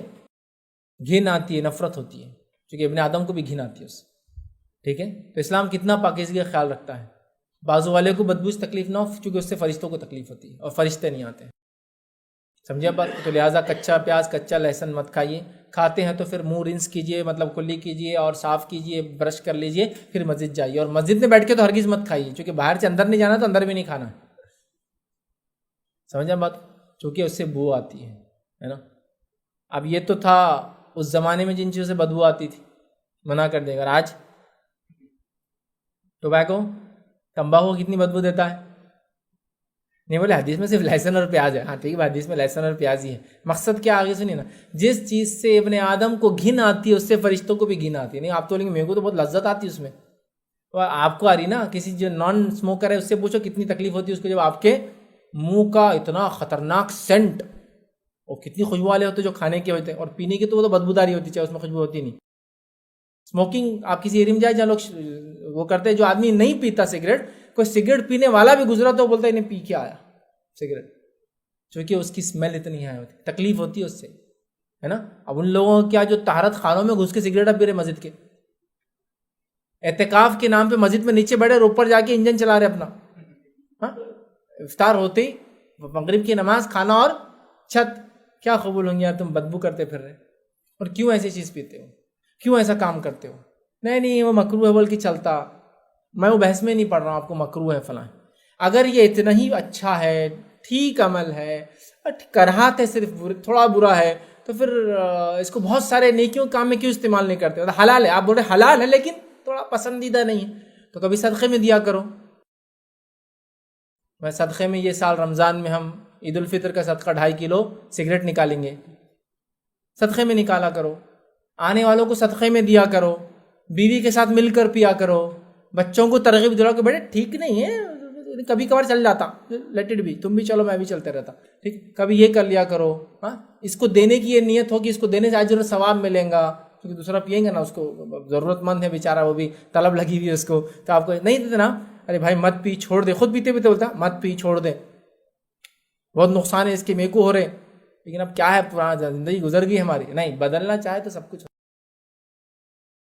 صحابہ نے جن کی نسلیں شرابوں میں ڈوبی ہوئی تھی, روایت میں آتا جب شراب کو اللہ نے حرام قرار دیا, ایک شخص مدینے میں نکلا کہتے ہوئے کہ شراب حرام ہو گئی, تو روایت میں آتا پرانی شراب تھی. اور شراب کی خصوصیت کیا ہے معلوم آپ کو؟ اب خصوصیت کیا بولنا, ایک بری حرام چیز ہے, لیکن پھر بھی بہرحال اب جو بھی ہے اس کی ایک کیریکٹرسٹک یہ ہے کہ جتنی پرانی ہوں گی اتنی زیادہ اچھی ہوں گی. تو 50 سال 100 سال پرانی شرابیں بنتی ہے, معلوم آپ کو, ملتی ہے مارکیٹ میں. تو صحابہ کے پاس پرانی شرابیں رکھی ہوئی تھی. جب یہ بات سن لی تو شراب کو پانی کے جیسا بہا دیا سڑکوں پہ لا کے. اگلے دن شراب موجود نہیں تھی مدینہ میں. تو وہ تو نسلوں سے لت اور عادی تھے نا, اور شراب کی لت تمباکو کی لت سے بڑی ہوتی ہے. چھوڑ دیا اللہ کا حکم آیا بول کر. تو یہ جذبہ ہوتا ہے مومنوں کا, جب بات آ گئی تو معاملہ ختم. اگر مگر یہ وہ التا پلتا نہیں, اس کی بدبو ہی دیکھ لو یار کتنی ہے, اس کے ڈبے پہ دیکھ لو کیا لکھا ہوا ہے. بچھو بنا دیا گورنمنٹ نے, سانپ بنا دیا, تو بیوقوف پھر بھی پی رہے. تو اب تو گلے پھٹے ہوئے وہ سب دے رہے, دانت سڑے وہ بھی دے رہے, کہ کم از کم یہ تو سمجھ لو بچھو سانپ نہیں سمجھ میں آ رہا تم کو کیا ہے, تو بھی نہیں سمجھ میں آ رہا, کیونکہ پہلے انگلش میں لکھا ہوتا تو پڑھنا نہیں آ رہا. بولے tobacco smoking injures to health, it میں کاز کینسر, نہیں سمجھ میں آ رہا, پڑھا لکھا نہیں ہے میں. پھر انہوں نے لکھ دیا کہ کرک روگ ہو سکتا ہے اس کے پینے سے, وہ بھی نہیں سمجھ میں آ رہا, چونکہ ہندی بھی نہیں آتی. تو بچھو سانپ بنا دیا, وہ بھی نہیں سمجھ میں آ رہا. بولے پتہ نہیں کیوں بنا رہے, شاید بچھو سے نکالا کچھ خاص چیز ہے. تو اب انہوں نے کیا کر دیا, بیماروں کی تصویریں دینا شروع کر دی, گلے خراب, دانت سڑے ہوئے, منہ پورا ہو گیا, تب بھی نہیں سمجھ میں آ رہا. اس کی بدبو ہی دیکھ لو تم. لہسن اور پیاز حلال چیز کھا کر مسجد میں نہیں جا سکتے ہم, چونکہ بدبو ہے. سوچو اب آپ سوچو آگے. بہرحال آگے آئیے, اور کیا کام ہے جن سے فرشتے رحمت کے نہیں آتے. تو 6 تو دیکھ لیا ہم نے, 7 8 9 ایک ہی حدیث میں آتے, تینوں ایک ساتھ دیکھیں گے ہم. آئیے حدیث کے الفاظ سنیے. نبی اکرم صلی اللہ علیہ وسلم فرماتے اور کہتے ہیں جو ہے 3 چیزیں ایک ہی حدیث کے اندر آتی ہیں, جنوبی, نشہ اور خلق کی خوشبو. حدیث کے الفاظ دیکھیے کیسے, کہ آپ صلی اللہ علیہ وسلم فرمایا, کہا صلی اللہ حدیث صحیحہ کی روایت ہے, فرشتے 3 افراد کے قریب نہیں آتے, 3 لوگوں کے قریب فرشتے نہیں آتے. کون کون؟ آپ صلی اللہ علیہ وسلم فرمایا, کہا کہ 3 لوگوں کے قریب فرشتے نہیں آتے. ایک جنوبی, نشے میں چور انسان, اور تیسرا فرمایا خلق کی خوشبو میں لت پت انسان. ان تینوں کے نزدیک فرشتے نہیں آتے. 7 8 اور 9 پوائنٹ تینوں ایک اس میں آ جا رہے ہیں. 7واں پوائنٹ ہمارا کیا ہے, کہ فرشتے اس شخص کے قریب نہیں آتے جو جنوبی ہو. جنوبی سمجھتے بیوی سے ہم بستری کیا ہو, سوائے اس کے کہ وہ وضو کر لے تو آتے ہیں. لیکن اگر جنوبی انسان نے وضو نہیں کیا تو فرشتے نہیں آتے. اس لیے نبی اکرم صلی اللہ علیہ وسلم اگر جنابت کی حالت میں ہوتے, کھانا چاہتے, پینا چاہتے, سونا چاہتے, تو پہلے کیا کرتے, وضو کرتے. چونکہ اگر وضو نہ کرے تو پھر رحمت کے فرشتے قریب نہیں آتے آپ کی غسل لینے تک, اور وضو کر لے تو آتے ہیں. یہ ابو داؤد کی روایت میں اضافی الفاظ ہے, اس میں نہیں, اس حدیث میں تو اتنا ہی ہے. ابو داؤد کے حدیث میں الفاظ ہے سوائے اس کے کہ وہ وضو کر لے. تو وضو کر لے تو مسئلہ نہیں انشاءاللہ, لیکن وضو نہیں کرے تو پھر فرشتے نہیں آتی. بات کو یاد رکھ لیجیے آپ. اسی طرح جو ہے 8ویں چیز جو اسی حدیث کے اندر تھی وہ کیا ہے, کہ وہ شخص جو نشے میں چور ہو, فرشتے اس کے پاس بھی نہیں آتے. کتنی بے بسی کی بات ہے. ایک شخص نشہ, اچھا اس میں شراب نہیں ہے, نشے سے مراد وہ شراب ہو سکتی ہے, وہ گانجا, افیم, ڈرگز اور نارکوٹکس جو بھی آج کل ہوتا ہے سب مراد. جب انسان نشے کی حالت میں ہوتا ہے فرشتے نہیں آتے, تو وہ انسان جو نشہ کرتا ہے کتنا بدبخت ہے, کتنا محروم ہے کہ فرشتوں کو اپنے سے دور کر دیتا نشہ کر کے. اسی لیے نشے خانوں میں دیکھو آپ کتنی برائیاں, کتنے فتنے اور فساد ہوتے ہیں, چونکہ وہاں رحمت کے فرشتے پھٹکتے بھی نہیں جائیں, نشہ ہوتا ہے, اور وہاں جرم, کرائم, خون خرابہ سب ہوتا ہے, کتنی برائیاں ہوتی ہیں. پھر نشہ ہوتا ہے تو زنا ہوتا ہے, تو پھر خون ہوتا ہے, خرابہ ہوتا ہے, اور کیا کچھ برائی, سود خوری ہوتی ہے, اور پتہ نہیں کیا کیا ہوتا ہے. اسی وجہ سے کہ وہاں فرشتے نہیں آتے اور شیطان بھر جاتے ہیں. تو ایک نشہ کرنے والے انسان کے قریب بھی نہیں آتے. نشے کو چھوڑو مسلمانوں, یہ حرام ہے اسلام میں, یاد رکھیے, اور اس کو نہیں کرنا چاہیے. اور ایک فرشتہ نہیں آتا, اگر مر جاؤ اس حالت میں تو کیسی موت مرو گے, سوچو, اندازہ لگاؤ. آئیے آگے بڑھتے ہیں. 9ویں چیز جو اسی حدیث میں تھی وہ ہے خلق کی خوشبو میں لت پت انسان. ایک قسم کی خوشبو ہوتی تھی جو زعفرانی رنگ کی ہوتی تھی. دیکھیے خوشبو کی 2 قسم ہوتی تھی عربوں میں, اور دونوں میں سے ایک قسم حرام ہے عورتوں کے لیے, اور ایک قسم منع ہے مردوں کے لیے. حرام نہیں لیکن منع ہے ان کے لیے, نہیں لگانا چاہیے. پہلی قسم جو مردوں کے لیے حلال ہے وہ خوشبو ہے جو فریگرنس ہوتی ہے, اڑتی ہے, عود ہوگا، سینٹ ہوگا، یہ ہوگا جو اڑتے ہیں، ٹھیک ہے. دوسری خوشبو ہے وہ جو عورتوں کے لیے جائز ہے لگانا. وہ کون سی خوشبو معلوم آپ کو؟ وہ خوشبو جس سے فریگرنس نہیں ہوتا، اس کا پیچ ہوتا ہے. پیچ مطلب دھبا آ جاتا ہے. اور عرب میں ایک قسم کی خوشبو ہوتی ہے، اس کو خلوق کہتے تھے، جو زعفرانی رنگ کا دھبا بنا دیتی تھی، جس کو نزدیک سے سونگی تو خوشبو ہوتی ہے لیکن اس کی فریگرنس نہیں ہوتی. جو نان فریگرنس والی خوشبو ہے وہ عورتیں لگا سکتی ہے، ان کے لیے جائز ہے. اور جو فریگرنس والی خوشبو ہے وہ مرد لگا سکتے ہیں، وہ ان کے لیے جائز ہے. عورتوں کے لیے فریگرنس والی خوشبو لگانا حرام ہے، اور مردوں کے لیے پیچ والی خوشبو لگانا منع ہے. عبد الرحمن ابن عوف رضی اللہ عنہ نکاح کر لیا، نبی اکرم صلی اللہ علیہ وسلم خدمت میں حاضر ہوئے، آپ کے کپڑے میں پیچ لگا ہوا تھا زعفرانی رنگ کا، حدیث میں آتا ہے. آپ نے کہا عبد الرحمن یہ کیا ہے؟ تو کہا اللہ کے رسول میرا کل نکاح ہوا ہے. تو کہا ولیمہ کر چاہے بکری کیوں نہ ہو، پیچ والی خوشبو، زعفران خوشبو. اس لیے حدیث میں آتا ہے نا، ایک ام المومنین کی ان کے بھائی کا انتقال ہوا، تیسرے دن انہوں نے کہا خلق لائی جائے، اور خلق لگایا. خلق کی خوشبو پیچ والی ہوتی ہے اور وہ جائز ہے عورت کے لیے لگانا. دھبا دیتی ہے لیکن اس کی فریگرنس نہیں ہوتی. لیکن نزدیک بہت سی عورتیں بولتی ہیں نا ہم لوگ پسینہ آتا بدبو ہو جاتی، تو کیا کرنا؟ فریگرنس تو اسلام منع ہے، آپ پیچ والی خوشبو لگائیے، ایسی خوشبو جو دھبا دیتی ہے لیکن فریگرنس خوشبو مہک نہیں اٹھتی اس کی. اور مردوں کے لیے دھبے والی خوشبو بنائے، مہک والی جائز ہے. تو خلوق پیچ لگتا ہے اور صحابیت لگایا کرتی تھی. حیض کے بعد شرمگاہ کی اطراف لگایا کرتی تھی، اور اس کے علاوہ دیگر اس میں جیسا اس صحابیات نے بتانے کے لیے اپنے گال پہ لگایا تاکہ پتہ چلے کہ میرے بھائی کا غم 3 دن کے بعد کوئی نہیں منائے گا. خلوق کی خوشبو میں لت پت لگانا ٹھیک ہے، لت پت ہونے سے فرشتے نہیں آتے، پھر یاد رکھیے. اور خلوق کی خوشبو کون لگاتا ہے؟ جنرلی عورتیں لگاتی ہیں. وہ زعفرانی رنگ کا دھبے کی روایت میں زعفرانی رنگ میں کوئی لت پت نہ ہو، اس سے مراد یہی ہے، ابو داؤد کی روایت. تو خلوق میں لت پت نہیں ہونا، تھوڑا سا لگانا جائز ہے. لت پت ہونے والے کے پاس بھی فرشتے نہیں آتے ہیں. آئیے 10واں نقطہ، رحمت کے فرشتے جن لوگوں کے پاس نہیں آتے وہ ہیں جہاں وحشی جانوروں کی کھالیں ہوتی ہو، وہاں بھی فرشتے نہیں آتے. آئیے روایت اس طرح سے ابو ہریرہ رضی اللہ عنہ فرماتے ہوئے کہتے ہیں نبی اکرم صلی اللہ علیہ وسلم فرمایا، ٹھیک ہے، اور حدیث کے الفاظ ہے فرشتے ایسے لوگوں کے ساتھ نہیں رہتے جن کے ساتھ جو ہے چیتے کی کھال ہوتی ہے. مطلب جس کو کہیں گے وحشی جانوروں کی کھال جو لوگ استعمال کرتے ہیں یا ساتھ رکھتے ہیں، فرشتے ان کے پاس نہیں آتے. سمجھے آپ بات کو؟ تو پتہ چلا وحشی جانوروں کی کھال کے کپڑے یا اس کے کچھ بنانا، اس کو استعمال کرنا، گھروں میں اس کو لٹکانا، مطلب کھال میں بھوسا بھر کے لگا دیتے ہیں، منع ہے. کیونکہ جب تک وہ کھال ہوں گی فرشتے نہیں آئیں گے. اور خاص طور سے چیتے کا لفظ ہے، لیکن علماء نے لکھا ہے وحشی جانور مراد ہے. تو وحشی جانوروں کی کھالوں کو آپ گھر میں نہ رکھیں، استعمال نہ کریں. کھال پاس میں بھی ہوں گی تو فرشتے نہیں آئیں گے، یاد رکھیے، ٹھیک ہے. بہت سارے لوگ سجانے کے لیے خاموخواہ کھالیں خرید لیتے ہیں یا پہنتے بھی ان کھالوں کا، آپ اس بات میں احتیاط کریں. 11ویں چیز جس کی وجہ سے فرشتے گھروں میں نہیں آتے رحمت کے، وہ یہ ہے آپ صلی اللہ علیہ وسلم فرمایا، کہا حدیث کے الفاظ دیکھیے اس طرح سے آپ نے فرمایا 3 آدمی ایسے جن کے فرشتے ان کے قریب نہیں جاتے. ایک کافر کی لاش کے قریب فرشتے نہیں جاتے اس کی بدبو کی وجہ سے. دوسرا زعفرانی رنگ میں جو لت پت ہو جائے، جو میں پہلے اوپر رکھ چکا ہوں، دوسرا شخص وہ ہے. اور تیسرا جنوبی جب تک کہ وضو نہ کر لے. تو جنوبی اور زعفرانی رنگ تو آلریڈی پہلی حدیث میں ہو چکا. اس حدیث سے ہم صرف ایک نقطہ لیں گے اور وہ ہے کہ جو انسان کفر کی حالت میں مرا ہو، اس کی اسمیل آتی ہے، فرشتے اس سے دور چلے جاتے ہیں. یہ 11واں نقطہ تھا ہمارا ادھر، اس سے فرشتے دور چلے جاتے ہیں. تو یہ وہ شخص ہے جو کہ یہ کفر کی حالت میں مرا، اس کو بدبودار کفن پہنایا جاتا ہے، اس کے جسم سے بدبو آتی ہے، فرشتے اس سے دور بھاگ جاتے ہیں. یاد رکھیے.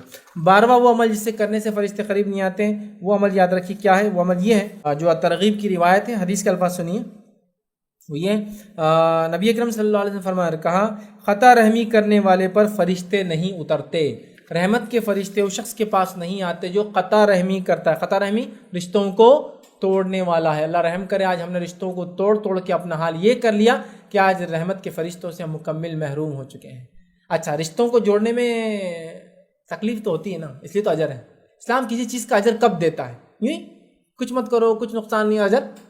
مال خرچ کرو تو صدقے کا اور زکوٰۃ کا اجر ملتا ہے. حج کو جاؤ، فزیکل اور پیسہ خرچ کرو تو اجر ملتا ہے. نماز کے لیے تکلیفوں کو سہو، وضو کی تکلیفیں، صبح اور شام کی تکلیفیں، تجارت اور بزنس چھوڑنے کی تکلیفیں، بستر کو چھوڑنے کی تکلیفیں، سردی اور گرمی کی تکلیف، تو اجر ملتا ہے نا. تو رشتہ جوڑنے کا ایسی پھکٹ میں مل جائے گا؟ رشتہ جوڑے رکھنا ایک تکلیف دہ فیز ہے. آپ رشتہ جوڑتے وہ توڑ رہے، آپ نزدیک جا رہے وہ دور بھاگ رہے، تبھی تو پھر ریوارڈز ہے. نہیں میں رشتہ بہت تکلیف دیتے اس لیے میں نے چھوڑ دیا، تو پھر اجر بھی تو گیا نا. ایسا کون سا کام ہے دنیا میں بغیر اس کے مل جاتا؟ دعوت اللہ، اللہ کی طرف لوگوں کو بلانا سب سے عظیم کام ہے جو انبیاء نے کیا. تکلیف بھی تو سب سے بڑی اٹھائی، پھر وہ بھی کام فکٹ چھاپ فری نہیں ملتی بھائی. ہر جو کام جس سے مشقت اور تکلیف ہے اس کا بدلہ بھی ہے. ٹھیک ہے، تو بہرحال رشتوں کو توڑنا رحمت کے فرشتوں سے محرومی ہے، یاد رکھیے۔ 13واں پوائنٹ جو انسان کو رحمت کے فرشتے جو ہم سے دور ہو جاتے ہیں، وہ 13 پوائنٹ کیا ہے؟ جس گھر میں قرآن نہ پڑھا جاتا ہو رحمت کے فرشتے وہاں داخل نہیں ہوتے۔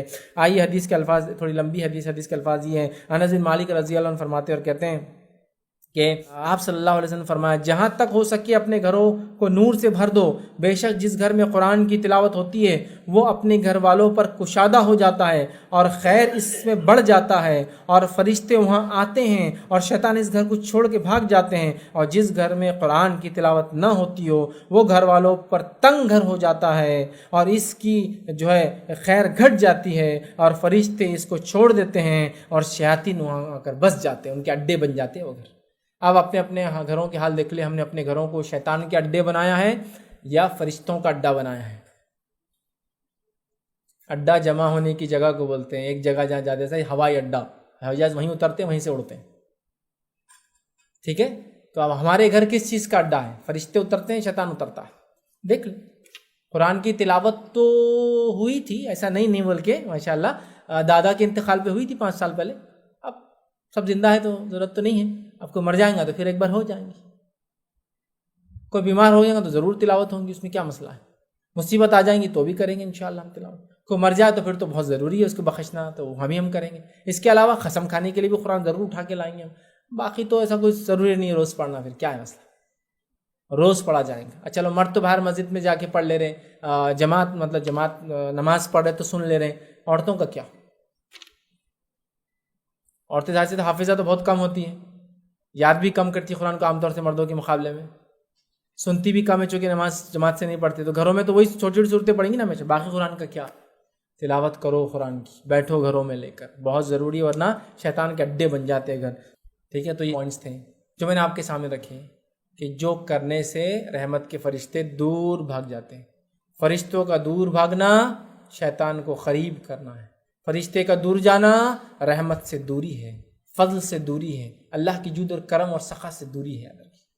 تو فرشتوں کو لانا چاہتے ہیں، فرشتے انہی کے قریب آتے ہیں جن کے قریب رحمان حکم دیتا ہے، جب اللہ حکم دیتا تو ہی آتے ہیں۔ فرشتوں کا آنا گویا رحمان کی ہمارے پر ہم سے رضا اور ہم پر فضل اور کرم اور رحم کا نتیجہ ہوتا ہے، ان کا دور جانا اللہ رب العزت کی ناراضگی کی وجہ بنتا ہے، چونکہ اس کے بغیر یہ دور جاتے بھی نہیں۔ دیکھیے نا، جتنے عمل سے اللہ ناراض ہوتا ہے اس لیے فرشتے بھاگ جاتے ہیں اس سے، جھوٹ بولنا حرام ہے اسلام میں، اللہ ناراض ہوتا ہے فرشتے بھاگ جاتے ہیں۔ تو لہٰذا اگر فرشتوں کو ہم رحمت کے قریب نہیں کریں گے تو ہمارے اطراف بہت بری چیزیں آئیں گی، تو ہم رزق کی تنگی کی دعائیاں دے رہے ہیں، ہم گھر کے اندر بے برکتی کی باتیں کر رہے ہیں، ہم کہہ رہے ہیں کہ رحمت اللہ ہم پہ نہیں کر رہا، رحم اللہ نہیں کر رہا، فضل اللہ نہیں کر رہا، تو کیسے؟ میرا سوال ہے کیسے؟ حالات تو آپ نے اپنے بدلنا ہے، حالات تو آپ کو اپنے بدلنا ہے نا، تو آپ بدلی دیکھیے، پھر دیکھیے کیسے زندگی بدل جاتی ہے اگر آپ نے اپنے آپ کو چینج کر لیا، یہ تمام کام کیے جس سے فرشتے آتے ہیں، رحمت کے فرشتے نازل ہوتے تو فائدہ ہے۔ اور خاص طور سے ان پوائنٹ جو میں نے 14 پوائنٹس رکھے ان سے بچنے کی کوشش کریں تاکہ رحمت کے فرشتے ہم سے دور نہ بھاگیں بلکہ ہم پہ نازل ہو، اور ان کام کرنے کی کوشش کریں جو میں نے شروعات میں رکھے جس سے وہ آتے ہیں۔ خاص یہ تو بھاگنے کی وجوہات تھی، آنے کی وجوہات الگ ہیں، وہ آپ کریں انشاءاللہ۔ تو جو آتے ہیں وہ وجوہات پہ کریں، جن سے بھاگتے ہیں ان کاموں کو نہ کریں، تو انشاءاللہ رحمت کے فرشتے رہیں گے۔ گویا اللہ تعالیٰ ہم سے راضی ہے، اس کا معنی ہی ہوتا ہے۔ اگر یہ چلے گئے تو گویا اللہ ہم سے ناراض ہے، اس کا یہ معنی ہوتا ہے۔ تو ہم لوگ اپنے آپ کو ایسا بنائیں کہ یہ فرشتے اللہ کے رحمت کے ہمارے اطراف ہمارے نزدیک رہیں۔ میں اسی پر اپنی بات کو ختم کروں گا۔ اللہ رب العزت سے دعا ہے کہ اللہ سبحانہ تعالیٰ ہم نے جو کچھ کہا سنا اس عمل کی توفیق عطا فرمائے، ہم تمام کے لیے ان تمام کے اعمال کا کرنا آسان کرے جس سے تیرا رحم فضل اور کرم ہم پر ہوتا ہے، اور ان تمام اعمال سے ہماری حفاظت کر جن سے تیرا رحم فضل اور کرم ہم سے دور جاتا ہے، جب تک ہمیں زندہ رکھے ایمان اور اسلام پر زندہ رکھے، خاتمہ ہمارا ایمان پر ہو۔ وآخر دعوانا ان الحمد للہ رب العالمین، سبحان ربک رب العزت عما یصفون وسلام علی المرسلین والحمد للہ رب العالمین۔ کوئی بات اس درس سے نہ سمجھی ہو یا کوئی سوال ہو تو آپ پوچھ لیں۔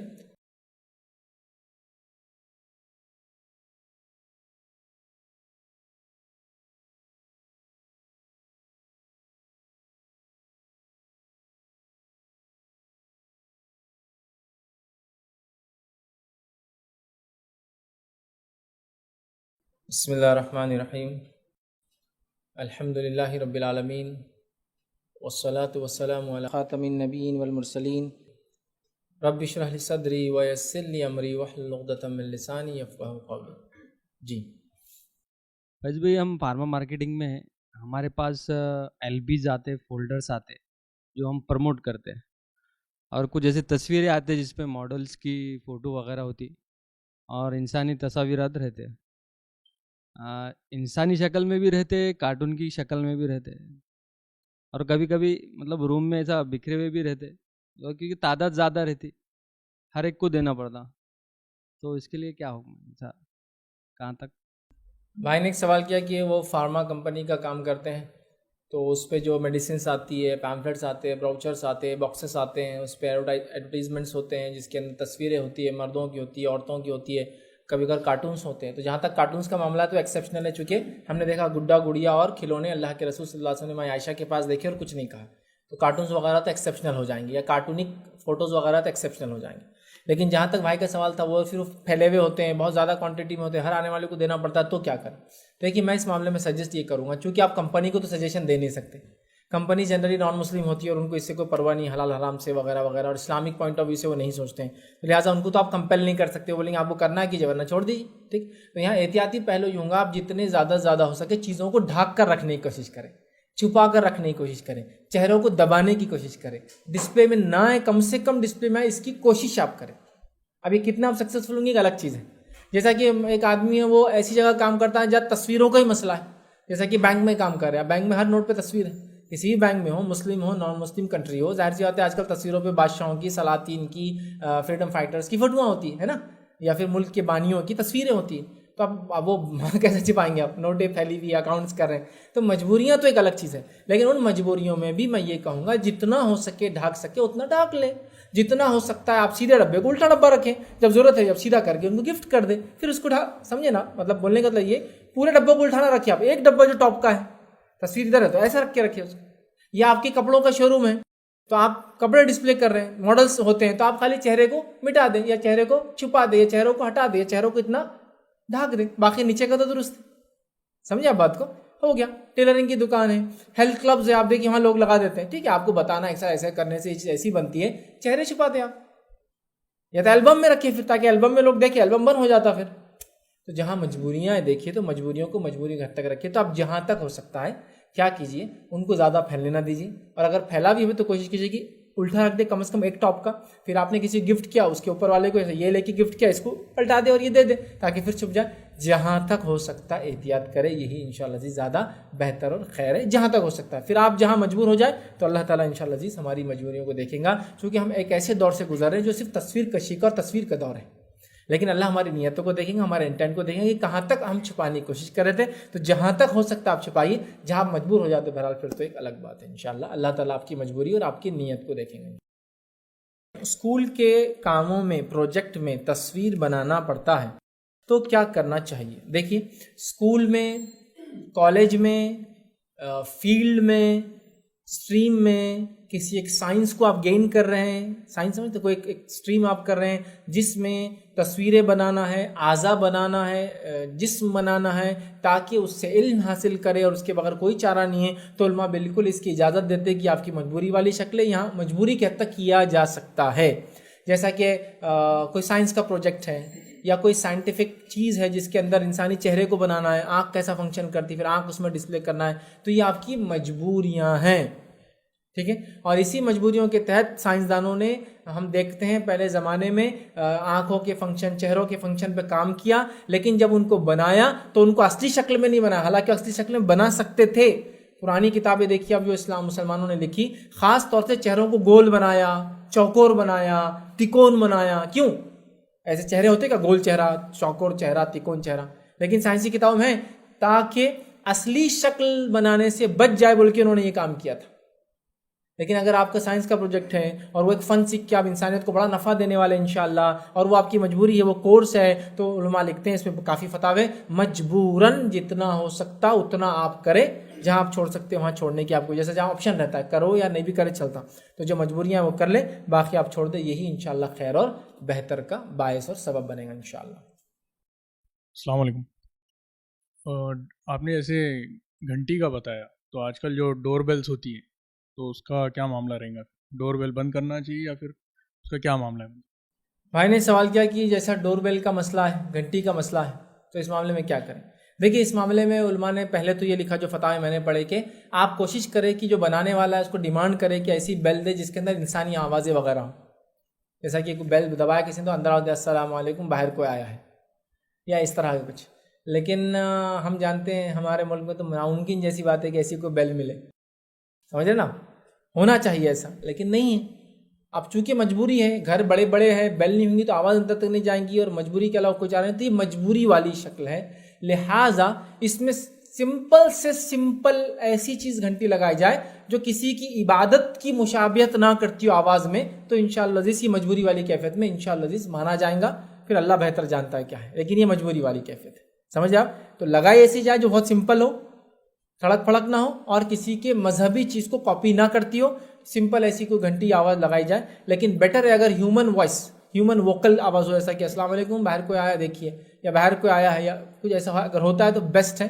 بٹ اگر پاسبل نہیں ہے تو اگر بالکل ایک سمپل سی آپ لگا لیں. یہ مجبوری والی کیفیت ہے چونکہ ایسی چیز مل نہیں رہی ہے اور گھر بڑے بڑے ہو چکے ہیں, 100 فٹ لمبا گھر ہے, آپ کو وہاں سے آواز دیں گا تو نہ کھٹکی کی آواز جاتی ہے نہ وغیرہ, تو یہ مجبوری ہے. تو پھر اس کو معاملے کو حل کریں, یا پھر انٹرکام جیسی کوئی چیز لگائیں جس میں باہر والا بیل کی جگہ بٹن دبا کے آواز بولتا ہے, وہ آواز اندر آتی ہے پھر آپ کو کہ السلام علیکم میں باہر کھڑا ہوں, کوئی ہے گھر میں, آپ جا کے دیکھ سکتے ہیں. بہرحال اللہ عالم جو ہو سکتا, مجبوری ہے تو آپ سب سے سمپل لگائیں, کسی مذہب کی یا کسی عبادت کی مشابہت نہ کرتی ہو بیل, کوئی میوزک نہ ہو, تڑک پڑک نہ ہو, سادہ سا کوئی جس سے آپ کو اندر معلوم ہو جائے کہ باہر کوئی آئے, ایسا کچھ لگا لیں انشاءاللہ, پھر وہ زیادہ بہتر ہوگا انشاءاللہ.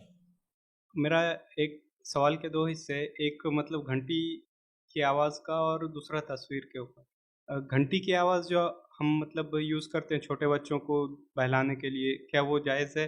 اور مطلب آج کل ہر اشیاء کے اوپر تصاویر کا استعمال ہو رہا ہے, چاہے کپڑے خریدو, کوئی بھی کیری بیگ سے لے کے ہر چیز کا, تو ان کے استعمال کو کس حد تک روک سکتے ہیں اس کے لیے؟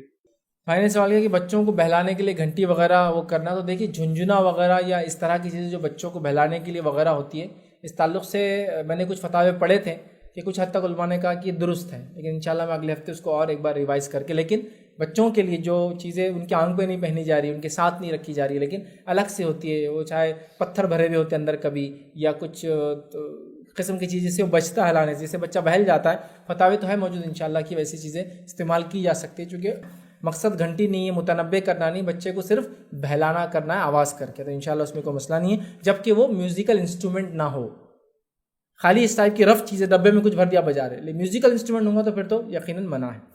دوسرا بھائی کا سوال تھا ہر چیز پہ تصویر آتی ہے. یقیناً بہت ساری جگہ تصویروں سے بچنا محال ہے, بہت ساری چیزیں ہو نہیں سکتی. جیسا مثال کے طور پہ بچوں کے کپڑے لینے جائیے, بچوں کے لیے کچھ چیزیں لینے جائیے, آپ کو کچھ بھی بغیر تصویر کے نہیں ملیں گا, ٹھیک ہے. تو یہ آپ کی مجبوریاں, اور مجبوریوں میں پھر آپ یہ دیکھیں کہ وہ تصویر اصل چیز کی نہ ہوتے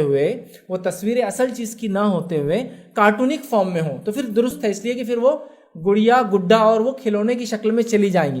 جیسا کہ ایک مثال کے طور پر ایک فین ہے, اس کو آنکھیں ہاتھ ہے, ظاہر سے فین کوئی چیز نہیں, اصل فین کوئی زندہ چیز نہیں ہے, فین کی کوئی تصویر نہیں ہوتی ہے, لیکن بچے کو اٹریکشن کے بنا دیا گیا, ٹیڈی بنا دیا گیا, چاہے وہ ٹیڈی کھیلنے کا ہو یا ٹیڈی کی تصویر, لیکن وہ ریئل نہیں ہے, ریئل بھالو نہیں بنا ہوا ہے, بھالو کے جیسا ایسا موٹا چہرے والا ایک دم گبک گبک, سمجھے نا, جو ریئل نہ ہو. تو اس سے ہم استدلال کر سکتے ہیں کہ جو کھلونے ہیں وہ کھلونوں کی شکلیں اگر چھاپ دی جائے جو کہ اصل شکل میں نہیں, انسانی فردی شکلوں میں ہیں, تو بہرحال انشاءاللہ عزیز پھر درست ہے. لیکن یہ مجبوریاں ہیں کہ بچوں کے کپڑے, بچوں کے کھلونے, چھوٹی سے چھوٹی چیز بھی جو ہے بغیر اس کے آج نہیں ملتی. اس کے علاوہ بھی یاد رکھیں کچھ چیزیں مجبوریاں ہوتی ہیں, اور مجبوریاں انسان کو مجبور کر دیتی, جس کو میں کہوں گا اس کے بغیر چیزیں نہیں ہوتی. جیسا کہ دلیل کے طور پر اخباروں میں تصویریں ڈالنا, ریفرنس کے طور پر اپنے کام کو محفوظ کرنا, ضرورت کے تحت شرعی تقریروں کو ریکارڈ کرنا, سمجھ رہا, ظاہر سے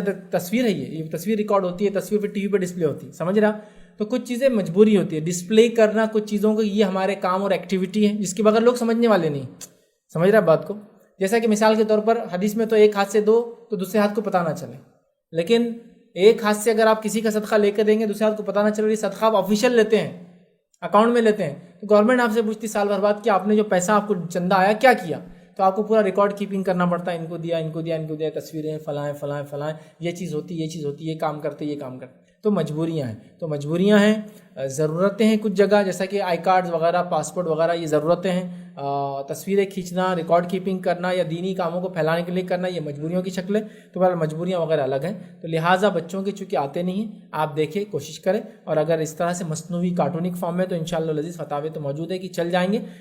بہرحال پھر بھی احتیاط کرنا زیادہ بہتر اور اچھا ہے. السلام علیکم.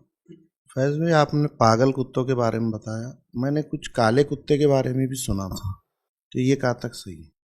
بھائی نے سوال کیا کہ میں نے پاگل کتوں کے تعلق سے کہا کہ اس کو مارنے کا حکم دیا گیا تھا. میں نے کالے کتوں کے تعلق سے بھائی کہہ رہے سنا ہے, لیکن جو میں نے سنا وہ یہ ہے کہ ہر کالا کتا شیطان ہے. حدیث میں آتا ہے الفاظ. تو صحابی نے کہا اللہ کے رسول صلی اللہ علیہ وسلم لال کتا, تو کہا لال کتا شیطان نہیں ہے, جو پورے کالے ہوتے کتے وہ شیطان ہیں. اب اس سے کیا مراد, کیا وہ شیطان ہے روپ لیے ہوئے؟ نہیں, اس سے مراد یہ ہے کہ جو علماء لکھتے ہیں شاید ان کے ساتھ شیطان زیادہ رہتا ہو کالے ہونے کی وجہ سے, یا جو بھی ایکس وائی زیڈ ریزن ہو, شاید ان سے زیادہ ہے. جیسا کہ اونٹ کے تعلق سے آپ نے فرمایا اونٹ شیطان سے ہے,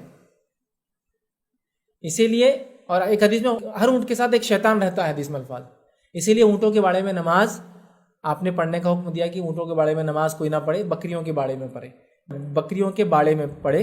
اور بکریوں کے باڑے کے بارے میں کہا کہ اس میں رحمت ہوتی ہے. اونٹوں کے باڑے میں کہا نماز مت پڑھو, اس کے ساتھ شیطان ہوتا ہے. اور حدیث میں آتا ہے کہ جو اس کا گوشت کھائے تو اس کو اگر وضو سے ہے تو اس کو پھر سے وضو کرنا پڑے گا, اس کا وضو ٹوٹ جاتا ہے. سمجھ رہے آپ بات کو؟ تو لہٰذا وہ کتے کے تعلق سے بھی شاید ایسی ہوں گا. وہ کالا کتے سے مراد تو شیطان سے پیدا ہوا نہیں, بلکہ اونٹ کے تعلق سے یہ بھی الفاظ ہے اونٹ شیطان سے پیدا ہوا, بلکہ ان کالے کتے کے تعلق شیطان سے پیدا ہوا تو لفظ نہیں ہے.